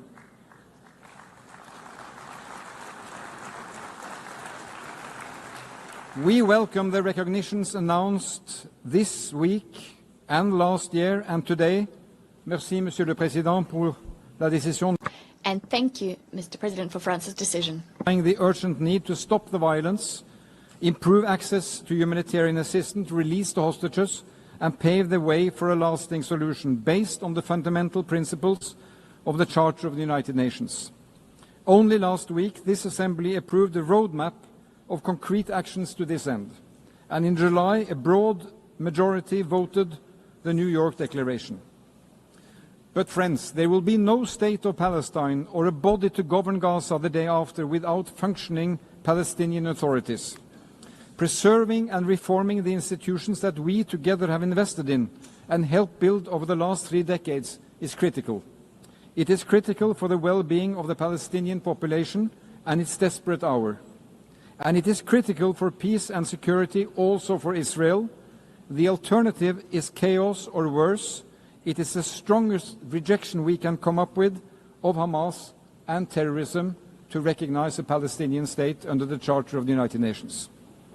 Norway will continue to support the Palestinian government, including through emergency funds we are mobilizing with other donors.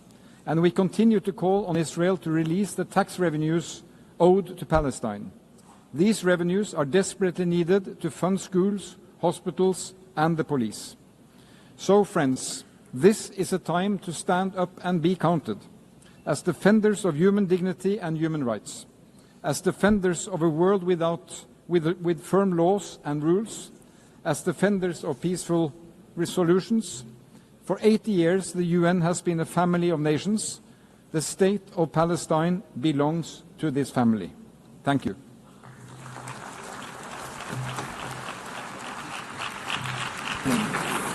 I thank His Excellency, and I now give the floor to His Excellency Prime Minister of Luxembourg.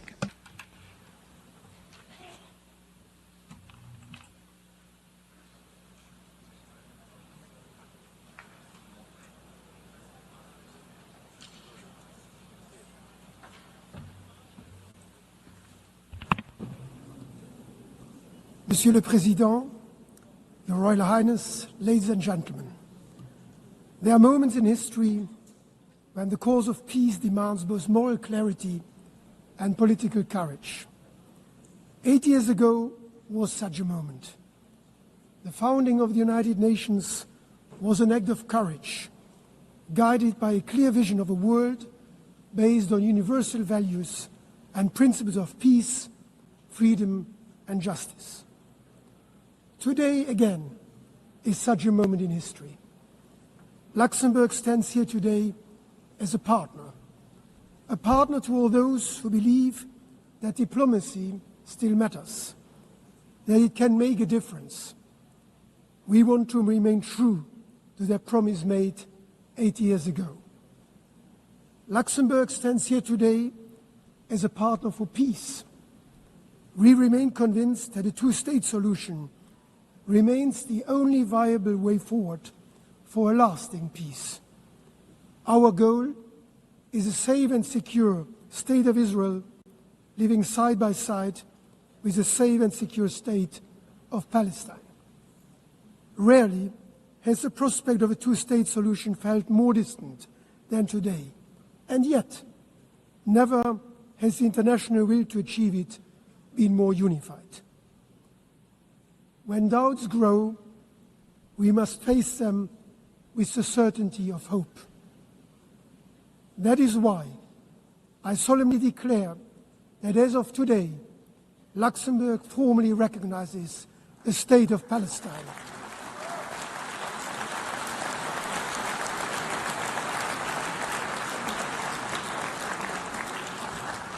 Recognition is not the end of a process.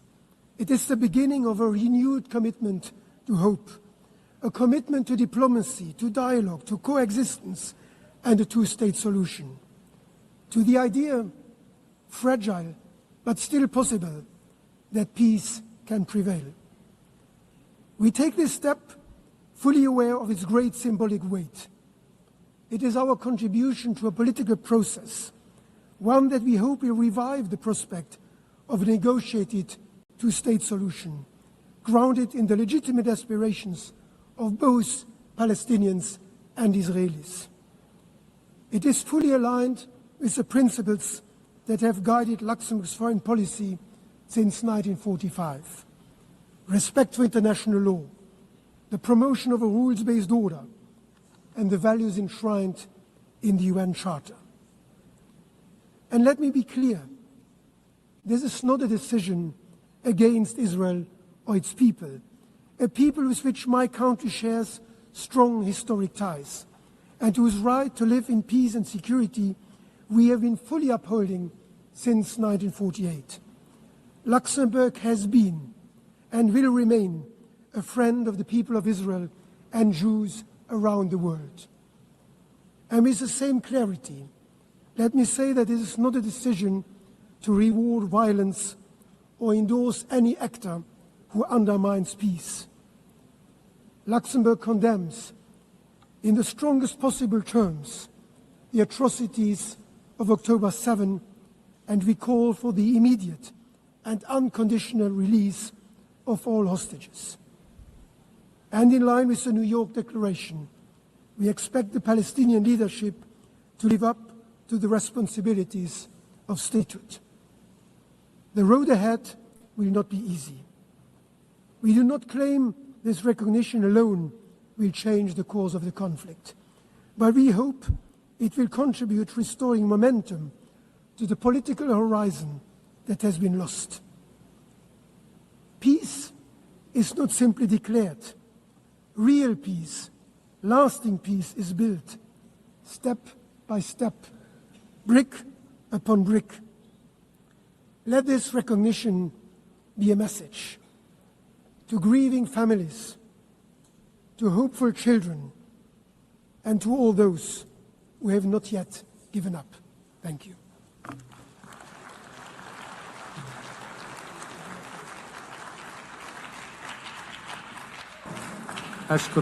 I thank His Excellency the Prime Minister and give the floor to the Prime Minister of Malta.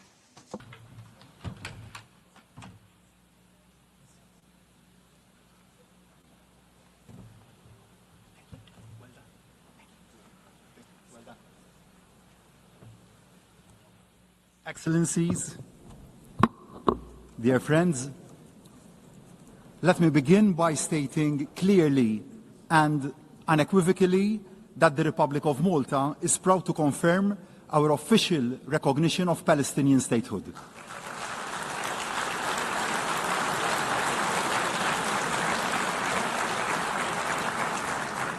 We do so as a demonstration of our concrete commitment to a genuine and peaceful two-state solution, as the only solution that will secure the future of both peoples.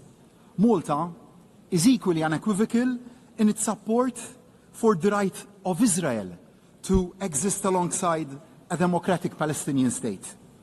In making this commitment, I am acutely aware of how events have unfolded since the appalling Hamas attacks of October the 7th.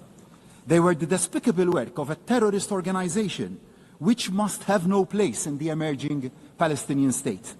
Since then, Malta has been unwavering in calling for the unconditional release of all the remaining hostages. No ifs, no buts. The hostages must come home now. Malta adds once again its voice to those demanding an immediate and permanent ceasefire. The fighting must stop now. I am also aware of the opinion that recognizing the state of Palestine somehow amounts to a victory for Hamas. A two-state solution, however, is the worst possible outcome for Hamas. It is not what they want to see. They want to see Israel wiped off the map.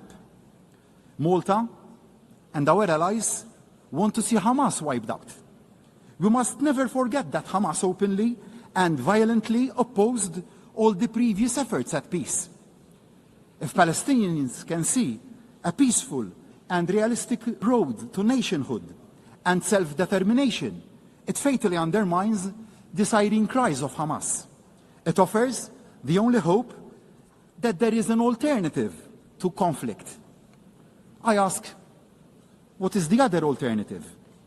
What is the future that the hotheads on both sides envisage? A conflict without end? Israel under constant attack? A region mired in instability? That is an outcome nobody should want. Instead, with the right to recognition come huge responsibilities for the Palestinian leadership. There must be absolute adherence from the outset to non-violence, and mutual recognition. Hamas must have no role in any shape or form in the future government of Palestine.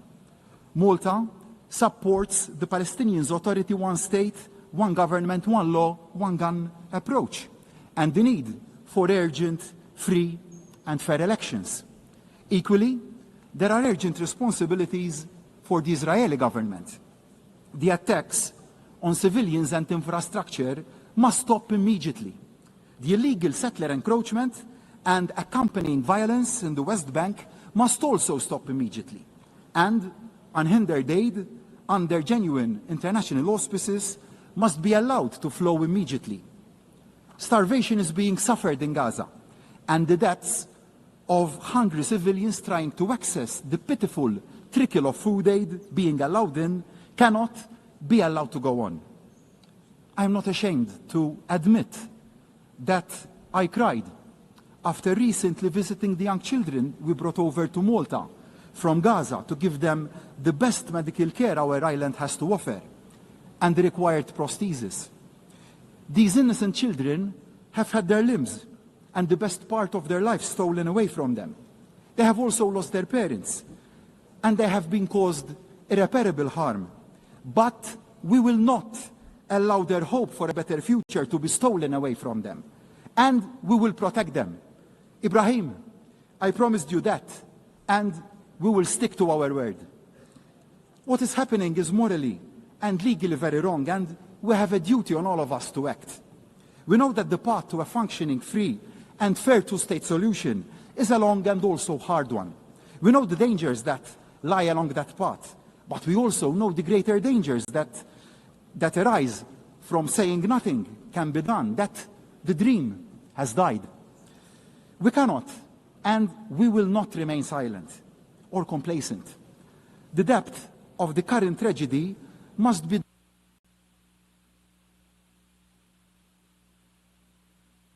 The speaker's microphone has been cut off.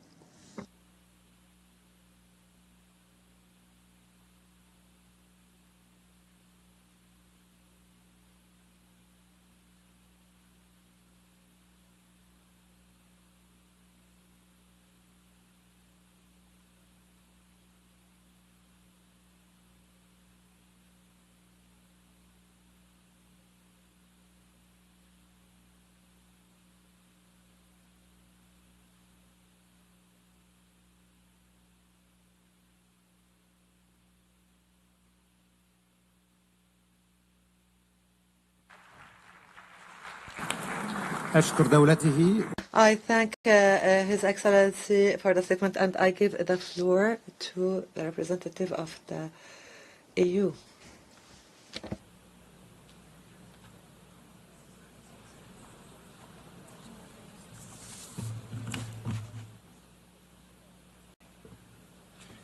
Monsieur le Président, Altesse Royale, President, Your Royal Highness, Excellencies, I would like to thank the initiative of France and Saudi Arabia, the initiative being to gather us at a critical juncture for peace in the Middle East.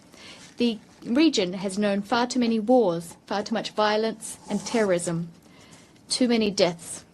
Today in Gaza, we are facing a humanitarian catastrophe.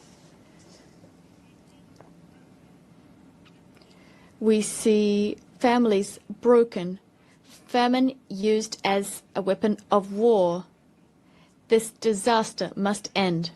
The European Union once again calls for an immediate ceasefire, unfettered humanitarian access, and an end to insecurity. We want the immediate and unconditional release of all hostages. We condemn the military offensive underway in Gaza.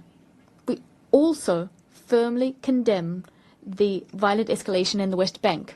We call on Israel to put an end to the aforementioned operations, to stop the illegal settlements.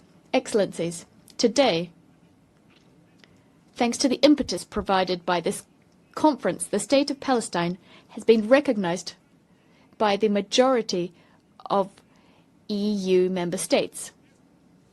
Nonetheless, we must be clear-eyed about the day after. There is no room for Hamas, for terrorism. There is no room for illegal settlements. There's no room for deaths of innocent civilians. Nowhere, neither in Gaza nor in the West Bank, nor in East Jerusalem, nor in Israel. There's only one way forward, and that's the two-state solution. The State of Israel, secure and recognized by all members of this General Assembly, and the State of Palestine, democratic, independent, viable. Two states living side by side in peace. The time for peace has come, and we're duty-bound to live up to the times we face. I thank you.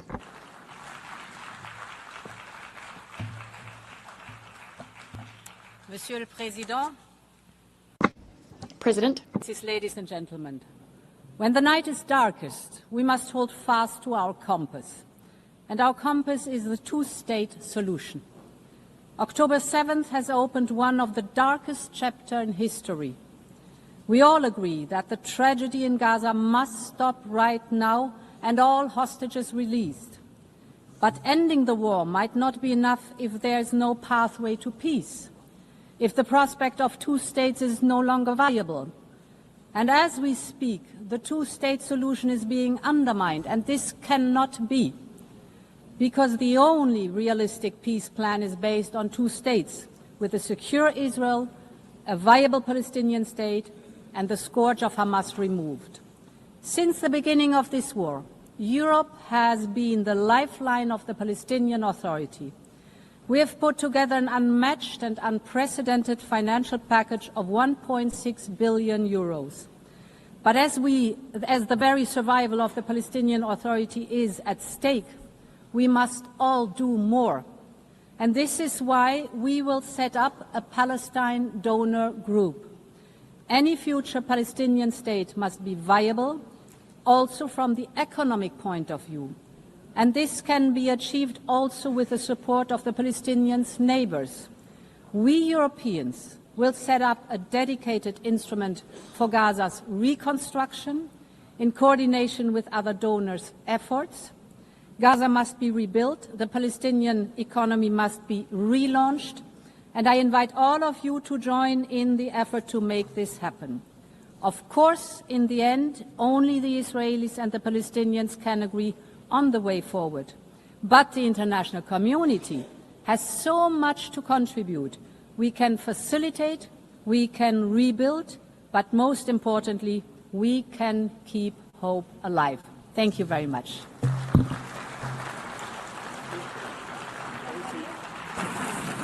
شكرا على المداخلة. I thank you for your statements. Given the limited remaining time, we ask the Excellencies to limit their statements to 2 minutes, after which the microphones will be cut off. I give the floor now to the Minister of Foreign Affairs of Italy.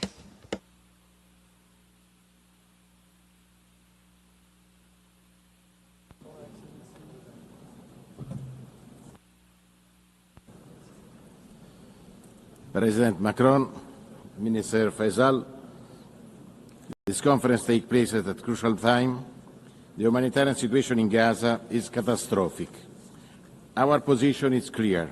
Italy is against the occupation of Gaza Strip and against any idea of displacement of its population.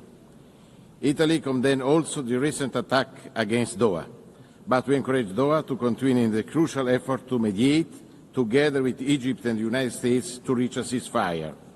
We deplore the decision of the Israel government to expand settlements in the West Bank.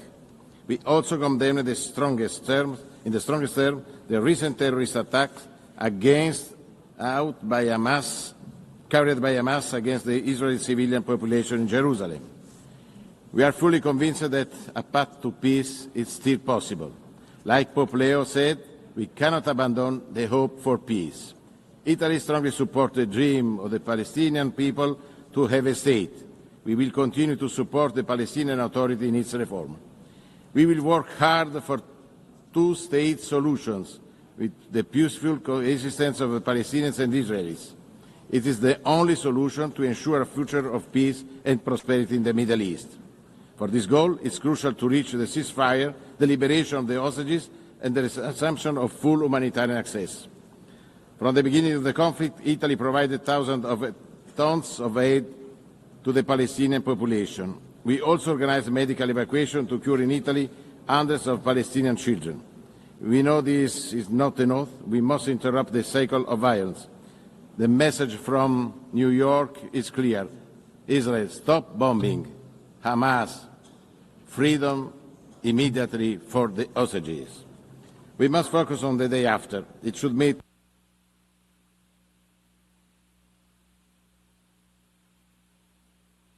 The microphone has been cut off.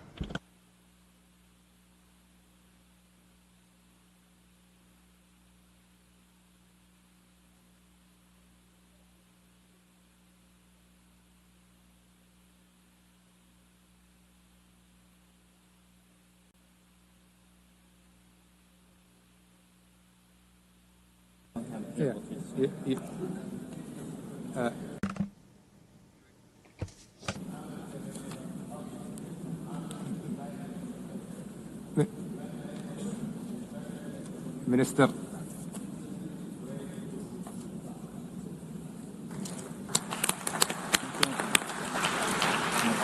I thank His Excellency. وأعطي الكلمة الآن إلى معالي وزير. I now give the floor to His Excellency Foreign Minister of Algeria.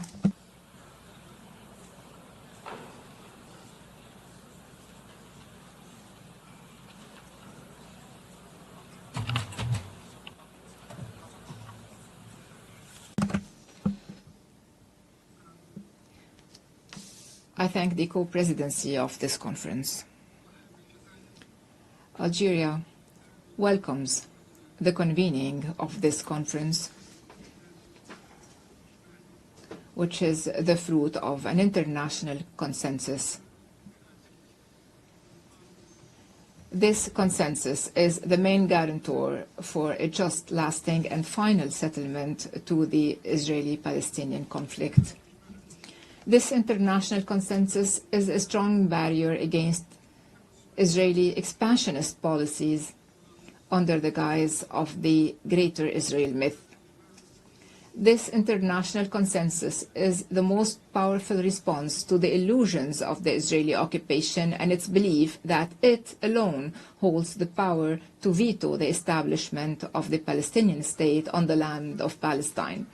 It is time for concrete action to realize and enforce this consensus on several levels. The first level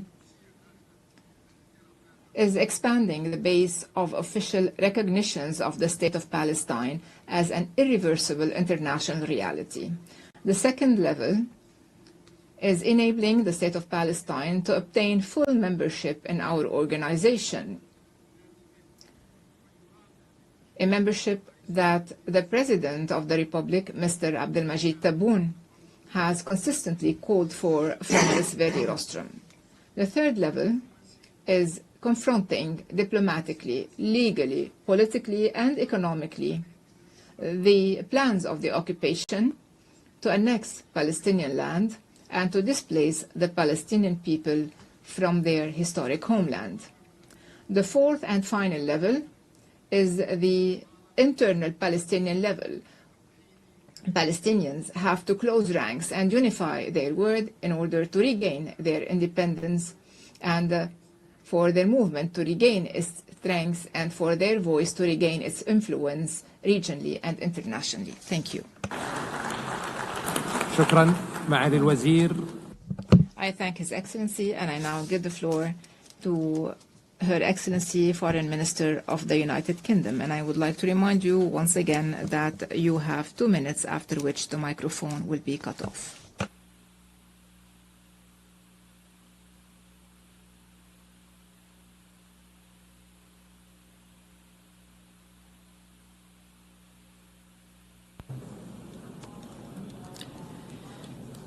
Thank you, Chair.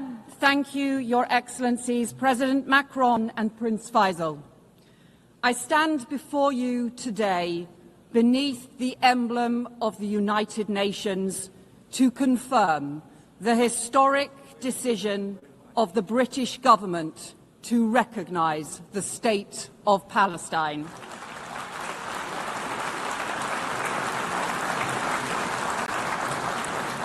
This step, alongside friends and partners, reflects a long-standing truth that statehood is the inalienable right of the Palestinian people and that two states is the only path to security and lasting peace for Israelis and Palestinians alike.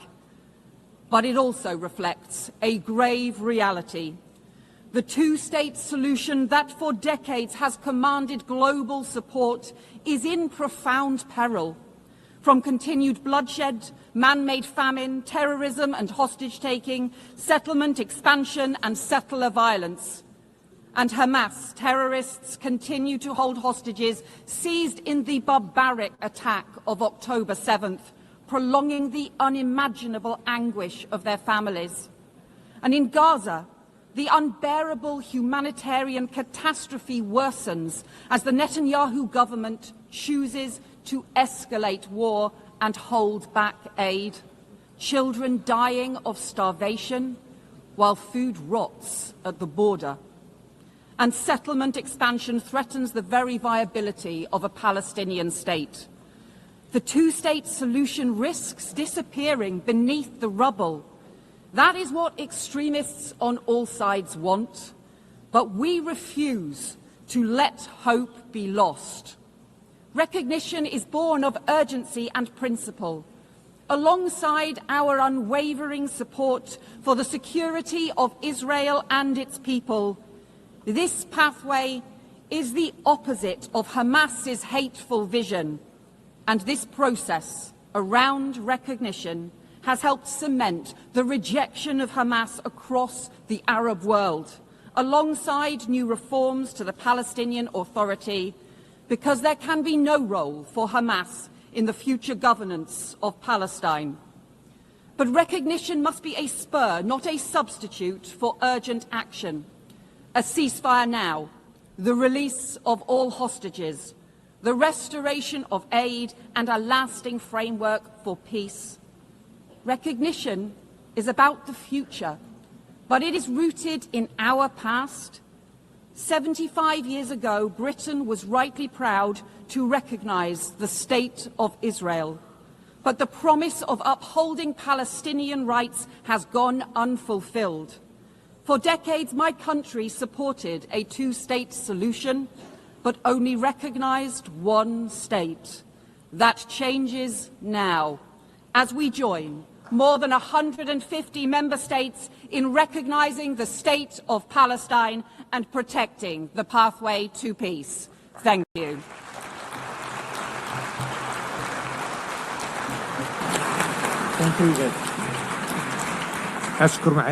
I thank Her Excellency, and I now give the floor to the Foreign Minister of Mexico.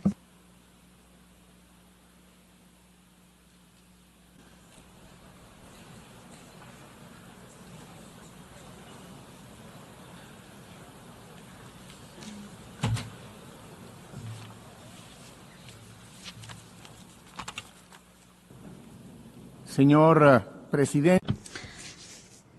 Mr. President, Excellencies, we are all concerned by the grave crises in the Middle East. It requires urgent actions, and it's on all of our minds. Since our meeting in last July,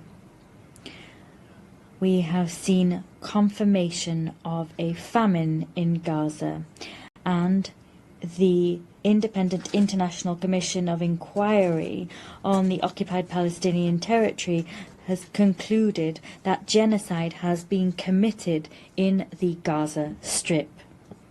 There is an urgent need for collective actions which put an end to this heart-rending war. We need to see a just, peaceful and lasting arrangement based on the effective implementation of the two-state solutions. This should allow a safe and prosperous future for all countries in the region. The support for the New York Declaration issued by the General Assembly should lead to the establishment of political and security frameworks able to halt the humanitarian crisis. We must begin reconstruction and recovery work and guarantee the long-term security of both states. Mexico recognizes these steps taken by all mediating countries to immediately achieve a definitive ceasefire and the release of all hostages. It is our view that a just and lasting and peaceful solution based on international law must be supported by narratives, underpinned by narratives that humanize the problem, counter division, and promote the acceptance of the other. The microphone has been cut off.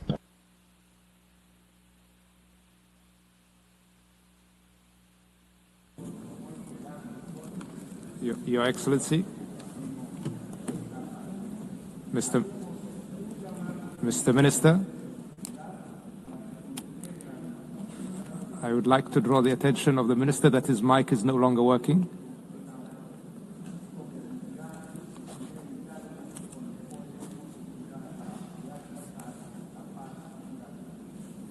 Gracias. Thank you, Excellency. والآن أعطي الكلمة. And I give the floor to His Excellency, the Foreign Minister of Japan.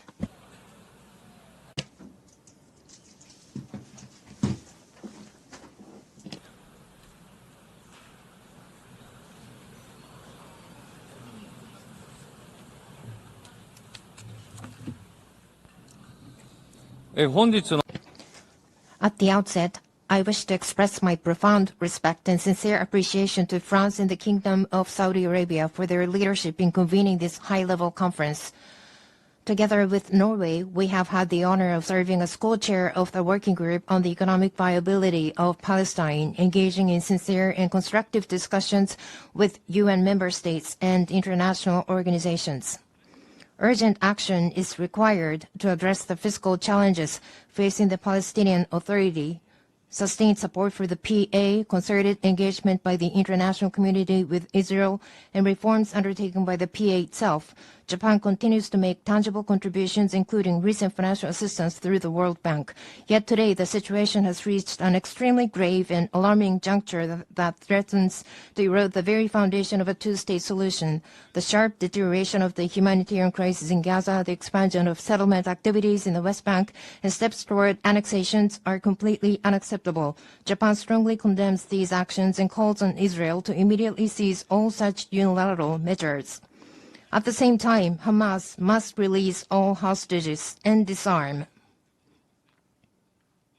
Japan has consistently supported a two-state solution. For my country, the issue of recognizing a Palestinian state is not a matter of if, but of when. While carefully monitoring developments in the region, Japan will continue its comprehensive deliberations with even greater seriousness. Above all, what matters most is that Palestine can exist in a sustainable manner, living side by side in peace with Israel. Japan will continue to play a realistic and proactive role in advancing toward the goal of a two-state solution, even by a single step. Should Israel take further actions that block the path to the realization of a two-state solution, Japan will be compelled to introduce new measures in response. Japan fully supports the aspirations of the Palestinian people to establish their own independent state.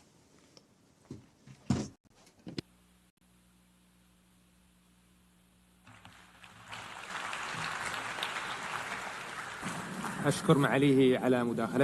would like to thank His Excellency and give the floor to His Excellency the Foreign Minister of Andorra.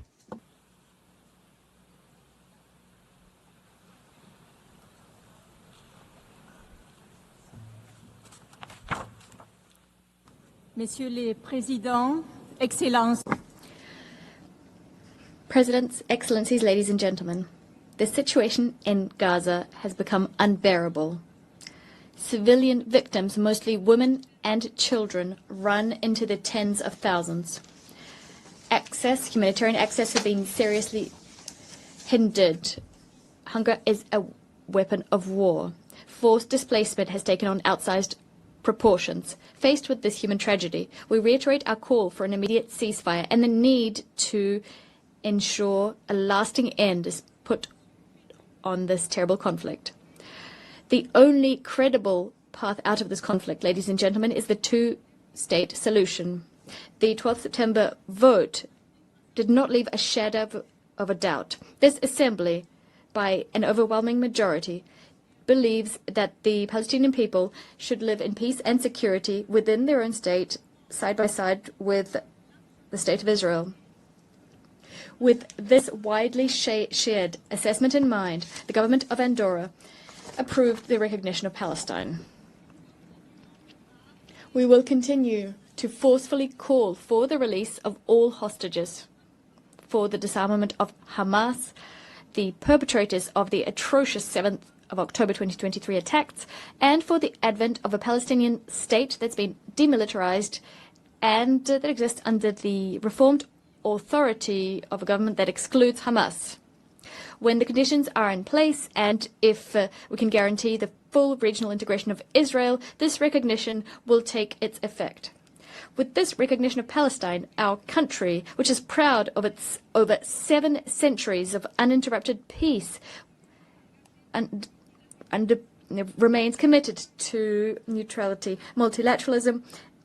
The speaker's microphone has been cut off.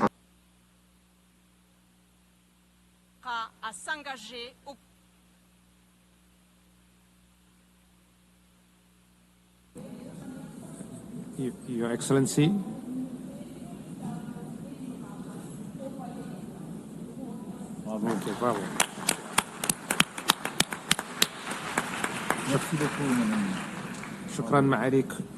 Thank you, Your Excellency. I give the floor now to the Deputy Prime Minister of Slovenia.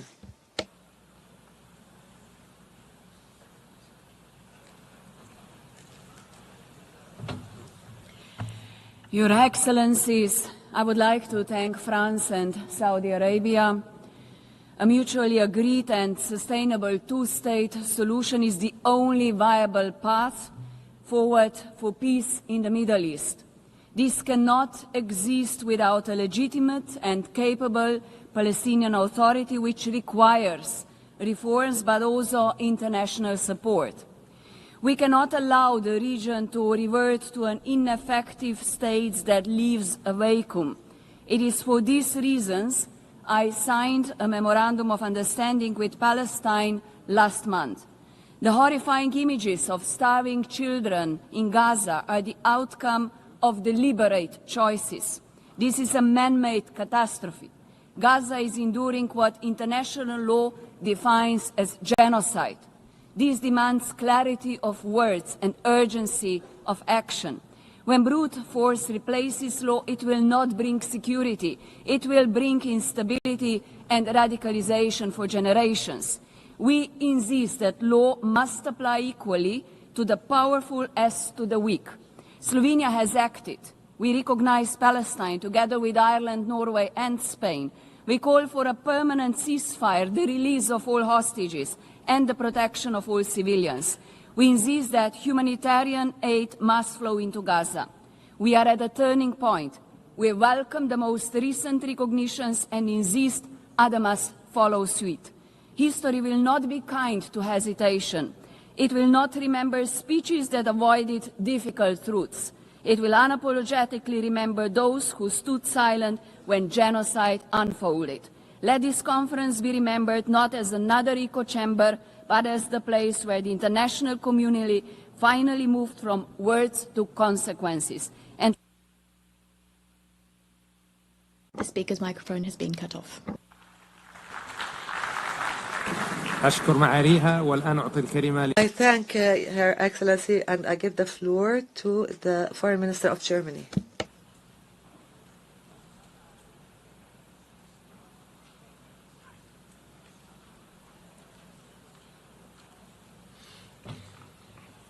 Excellencies, ladies and gentlemen, across Gaza, people are living through hell on earth.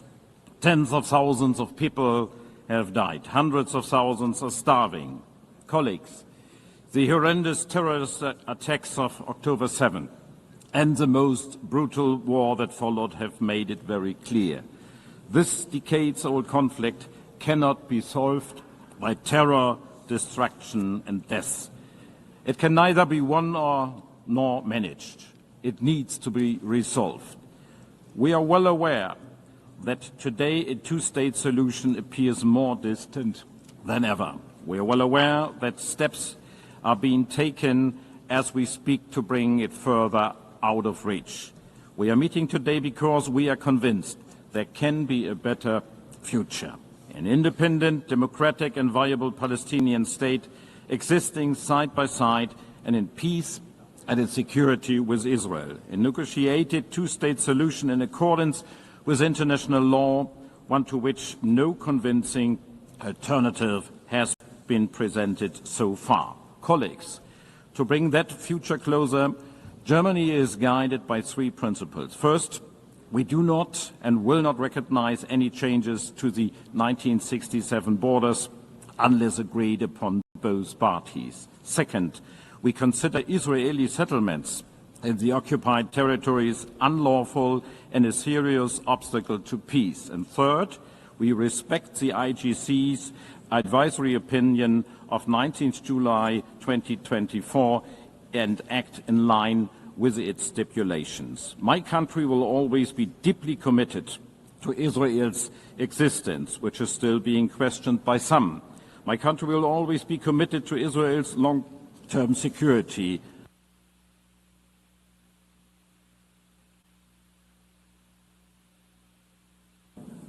Microphone has been cut off. Herr Minister. Herr Minister. Hier. Herr Minister, Ihr Mikrofon ist ausgeschaltet. Thank you. Thank you, Your Excellency. شكرا معالي الوزير. والآن Thank you, Excellency, and I'll give the floor to the Foreign Minister of Denmark.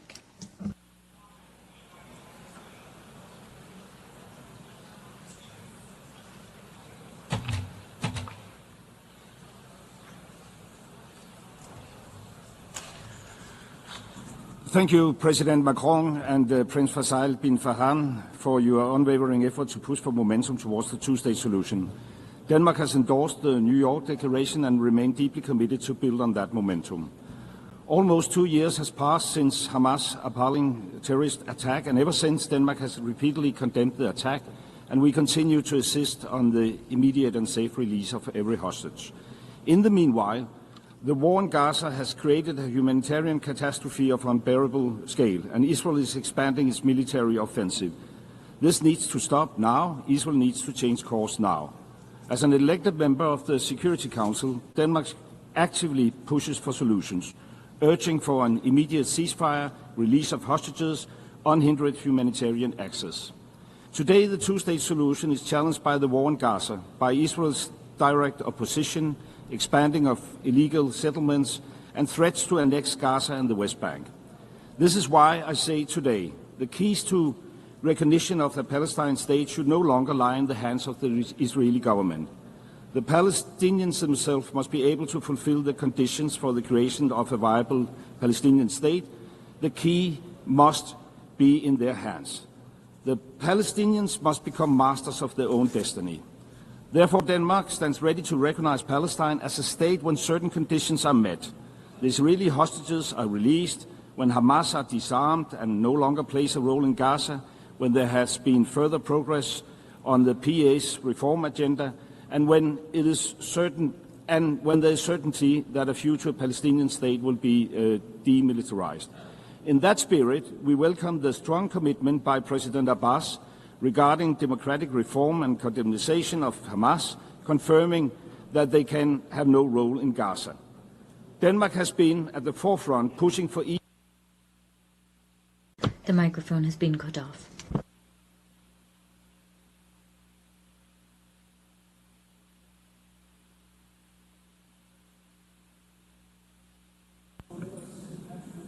Your Excellency,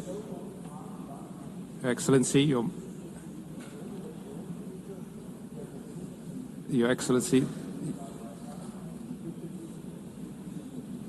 Thank you, Your Excellency. Thank you, Your Excellency, and I give the floor to His Excellency, the Foreign Minister of the Netherlands.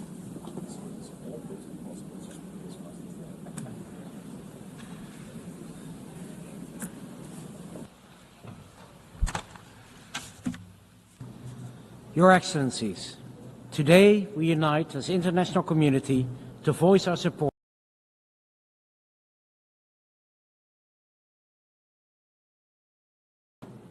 We have both the ability and the obligation to provide hope and a future to those who seek peace and reconciliation. The horrendous war in Gaza must end now, and the worrying tide in the West Bank must be turned. With this in mind, we put our signature under the New York Declaration. And with this in mind, we have taken and will take steps to preserve the two-state solution and alleviate the immense suffering of the people of Gaza. A full course correction is needed, and the steps the Netherlands takes at the national and European level should force Israel to change its course. A legitimate and democratic Palestinian Authority with full control of the Palestinian territories is critical for achieving a viable Palestinian state. Hamas can have no role in future governance, must release all hostages and lay down its arms, and any future solution must guarantee the security of Israel, as we remain fully aware of the intention of Hamas and its likes. The Netherlands will recognize a Palestinian state at a later stage as part of a political process that should commence now.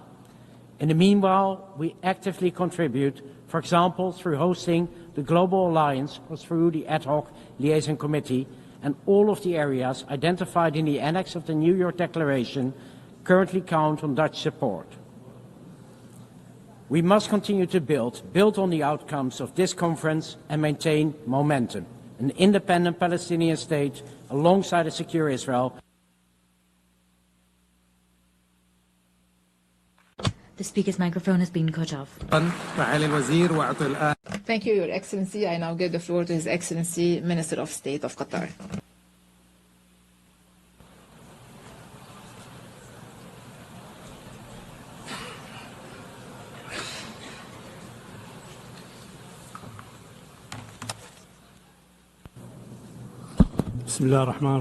In the name of God, the compassionate, the merciful, Your Excellencies, I would like to express my appreciation to His Excellency, the President of France, and His Royal Highness of the Kingdom of Saudi Arabia for their perception in convening this historic conference for the peaceful settlement of the Palestinian cause under the umbrella of the United Nations. This international movement comes in a very important context. First, a historic context of decades of injustice, occupying the territories of peoples who have been subjected under occupation, taking their land and living under complete destruction in Gaza. At the same time, the West Bank is subjected to reckless practices annexing land, expanding settlement, and violating the holy sanctities. This is a dangerous threat to international peace and security and to the Middle East. This Israeli escalatory aggression came as a threat to so many countries in the region, including my country. Our capital, Doha, has been subjected to a treacherous Israeli aggression that violated its territorial integrity, led to the killing of 6 martyrs, and put the entire region to the brink of danger. This was a violation of international law and the UN Charter, and we believe that Israel is fully responsible for this rogue aggression, which was condemned by the Security Council and the United Nations. We have participated in the preparation of this conference to come up with a document that will be balanced to ensure the participation of all. Today, we must stress the establishment of a Palestinian statehood with sovereignty. The mic was cut off.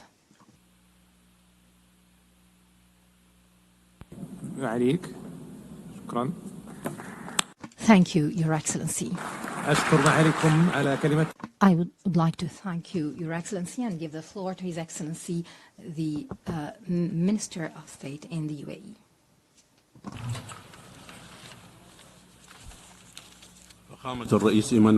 Your Excellency, the President Emmanuel Macron,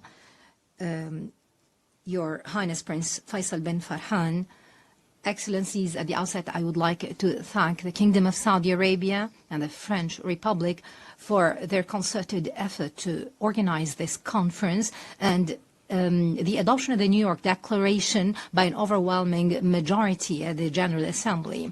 This would lead to the establishment of an independent, sovereign Palestinian state living in peace and security alongside the State of Israel. We welcome the growing international recognition of the State of Palestine. We call upon the states that have not yet recognized the State of Palestine to do so.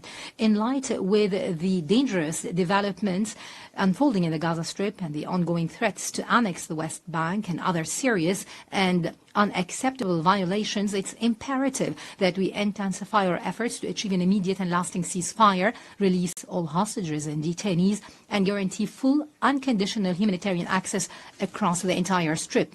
We have to support the mediation efforts by Egypt, Qatar, and the USA.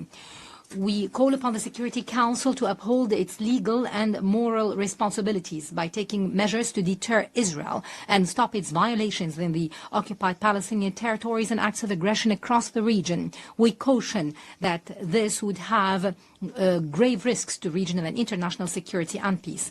The achievement of lasting peace hinges on creating a clear political horizon to establish an independent Palestinian state. It's important to have a legitimate, capable Palestinian national authority that can control arms and be accountable. To conclude, Mr. President, let's pave the way for a lasting, just and comprehensive peace that fulfills the aspirations of the peoples of the region. Thank you.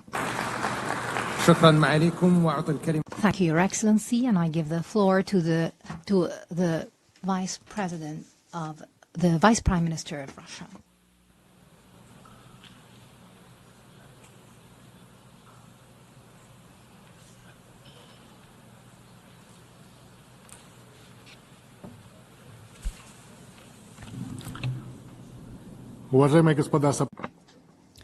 Distinguished co-chairs, ladies and gentlemen, what's happening in the Middle East has exceeded all thinkable and unthinkable limits over the last 3 years. We've seen an uptick in the terrorist threat, aggressive attacks on sovereignty and the territorial integrity of states, violations of the UN Charter, as well as attacks on sites under AEA safeguards. Before our very eyes, we have seen hunger, man-made hunger. We're seeing queues, people queuing for foodstuffs. 50,000 people, children have died, and many children are suffering from malnutrition. According to the OCHA representative, the city of Gaza has been handed down a death sentence. The Israeli leadership has announced it will be annexing a large portion of the West Bank, building up E1, that sector. and thus doing a blow to the establishment of a continuous state of Palestine with East Jerusalem as its capital. Palestinians are being subjected to unspeakable suffering, as well as having their hopes for a better future taken away from them. And this at a time when we commemorate the 80th anniversary of the end of World War II and the establishment of the UN. Many states promised the recognition of Palestine some time ago, and today they made good on that promise. They did this 80 years after the adoption of a key decision, Resolution 181 of the UNGA, with the partition plan of former Mandate Palestine into two states. I'd like to remind you that Russia, much like the overwhelming majority of the world's states, 149 states, long ago recognized the legitimate rights of Palestinians to return to their own state. And we did this without waiting for this current human tragedy. The speaker's microphone has been cut off.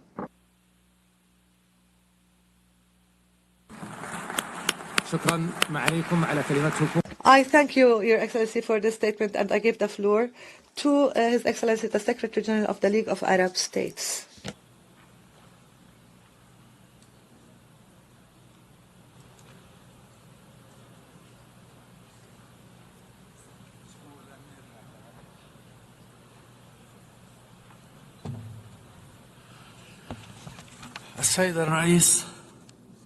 Your Excellency, we face an extraordinary moment by all standards and means, while the Israeli occupation is seeking now to bury the project of the Palestinian state on the streets of Gaza. We see the representatives of the overwhelming majority of the countries of the world and at highest levels to save this project. We are here today not to save the Palestinian state only, but to also save some of our common humanity. I would like to remind everyone that the State of Israel was established through a UN resolution, and the recognition the states recognizing Israel had the biggest impact on the fact that it was established and given legitimacy. The UN resolutions stipulated the establishment of Palestinian state to be established alongside Israel, but this state did not see the light of day for several reasons. We have a duty, this important duty, to make this conference a major milestone on a path that is important and a road that is irreversible towards implementing the two-state solution, and for the states to recognize the Palestinian state today. They should also have the duty of protecting Palestinians against systematic killing and the Palestinians against punitive measures that undermine future opportunities and bring us backwards. Thank you, Mr. President. I thank you, Your Excellency, for this statement. This would be our last speaker for this afternoon. The fifth plenary meeting is hereby resumed.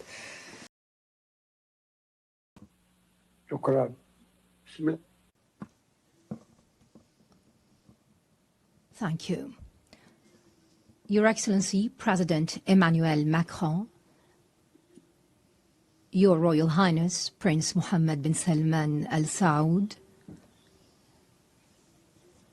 Your Highness Prince Saud Faisal bin Farhan, Minister of Foreign Affairs, Your Excellency Antonio Guterres, the Secretary General of the United Nations, distinguished leaders and heads of delegations, peace, mercy and blessings of God be upon you.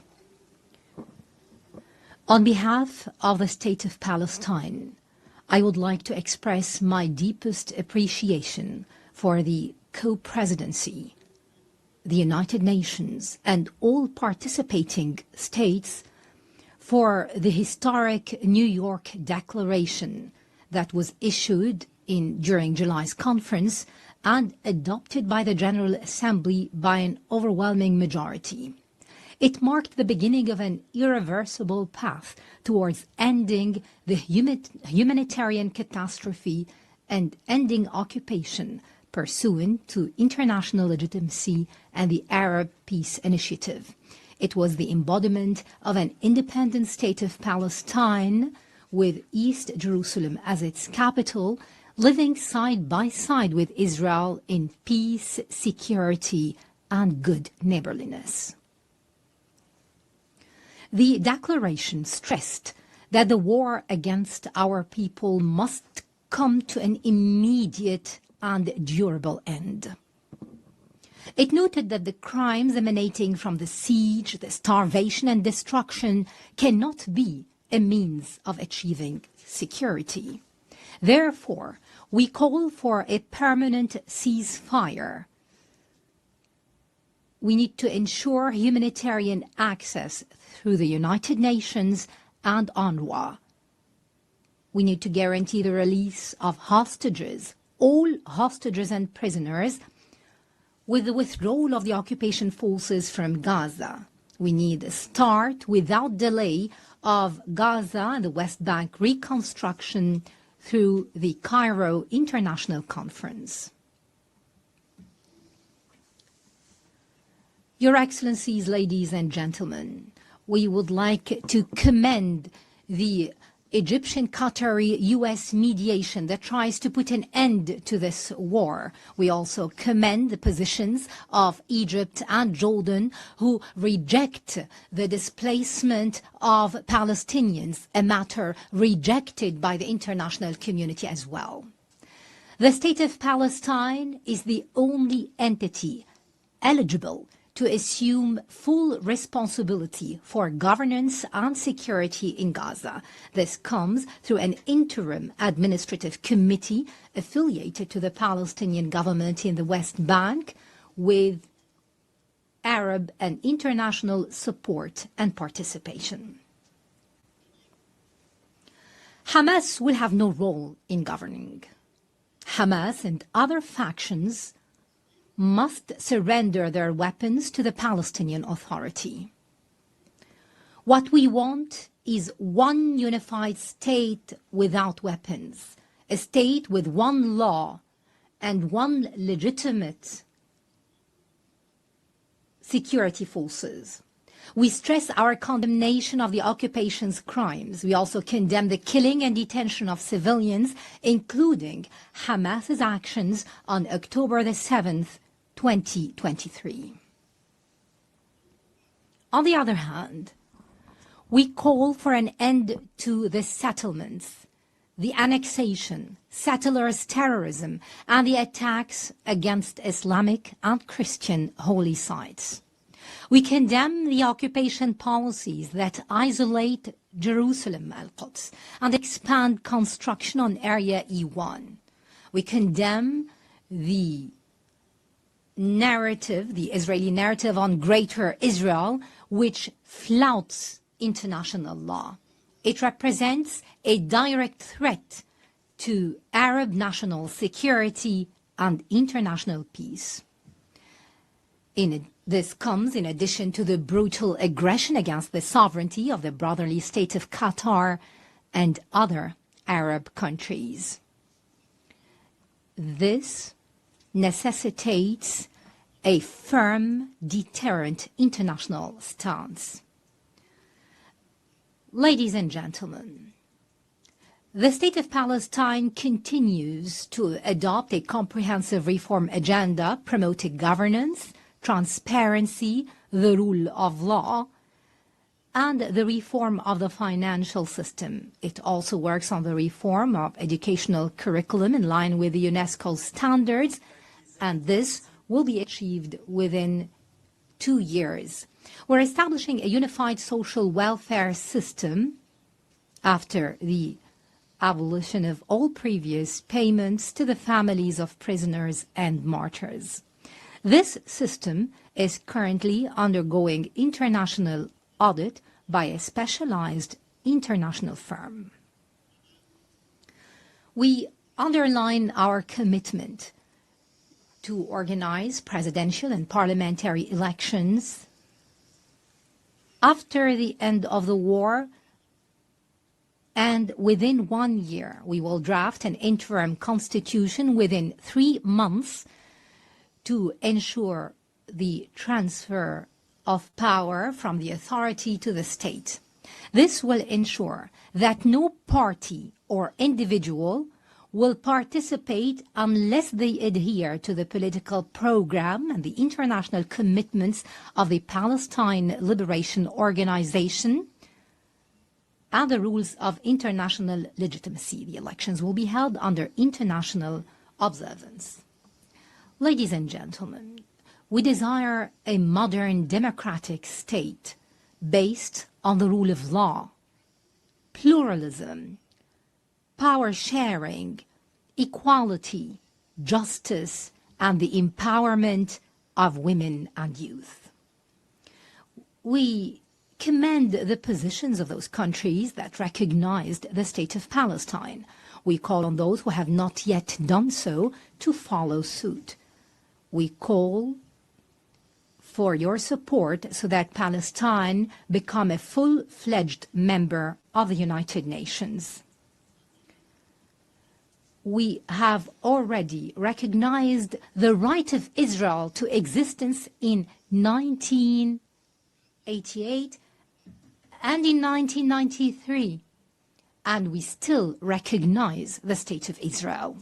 In this vein, I would like to thank France, Britain, Canada, Australia, and Belgium, in addition to Portugal, Luxembourg, San Marino, and Andorra, and other countries that have been mentioned by His Excellency, the President of France. And we recall with appreciation all 149 countries who have already recognized the state of Palestine earlier. They have participated in our long struggle, the last of which was Spain, Ireland, Norway, Slovenia, and Armenia. We would also like to commend the important role of the presidency of this conference, the Kingdom of Saudi Arabia and France, as well as Britain, in galvanizing more international recognition. We'd also like to thank all participating countries in this conference for their important role, issuing the New York Declaration and taking irreversible steps to bring about durable peace based on the two-state solution and based on international legitimacy. We would also like to commend the role of the brotherly and friendly countries that support our Palestinian cause in the international fora. We would like to commend, in particular, the role of Algeria, which is assuming the Arab seat in the Security Council. We commend the positions of the peoples and organizations that support the legitimate rights of the Palestinian people to freedom, independence, and statehood. We reject any confusion, I repeat, any confusion between the solidarity with the Palestinian cause and the issue of anti-Semitism. We reject the latter, proceeding from our values and principles. We would also like to express our readiness to work with the U.S. President Donald Trump, with Saudi Arabia, France, and the United Nations, and all partners to implement the peace plan adopted during this conference within a specific timetable with international guarantees and monitoring. This would open the gates towards a just peace and comprehensive regional cooperation. In this regard, I call upon Israel to immediately sit on the negotiating table, to put an end to this bloodshed and bring about just and comprehensive peace. And I address the Israeli people saying, our future and yours banks on peace. Enough violence and war. Our generations deserve to enjoy freedom and security. Let the people in our region live in durable peace and good neighborliness. And I would like to seize this opportunity to address all the Jews in the world, wishing them a good new year. and to our patient Palestinian people in their homeland and everywhere, I would like to tell you that the dawn of freedom and liberty is coming, no doubt. That day, ladies and gentlemen, is the day of the State of Palestine and the start of the peace process in the Middle East. We hope that we will call very soon to an international conference that will bring about this matter. Peace and blessings of God be upon you.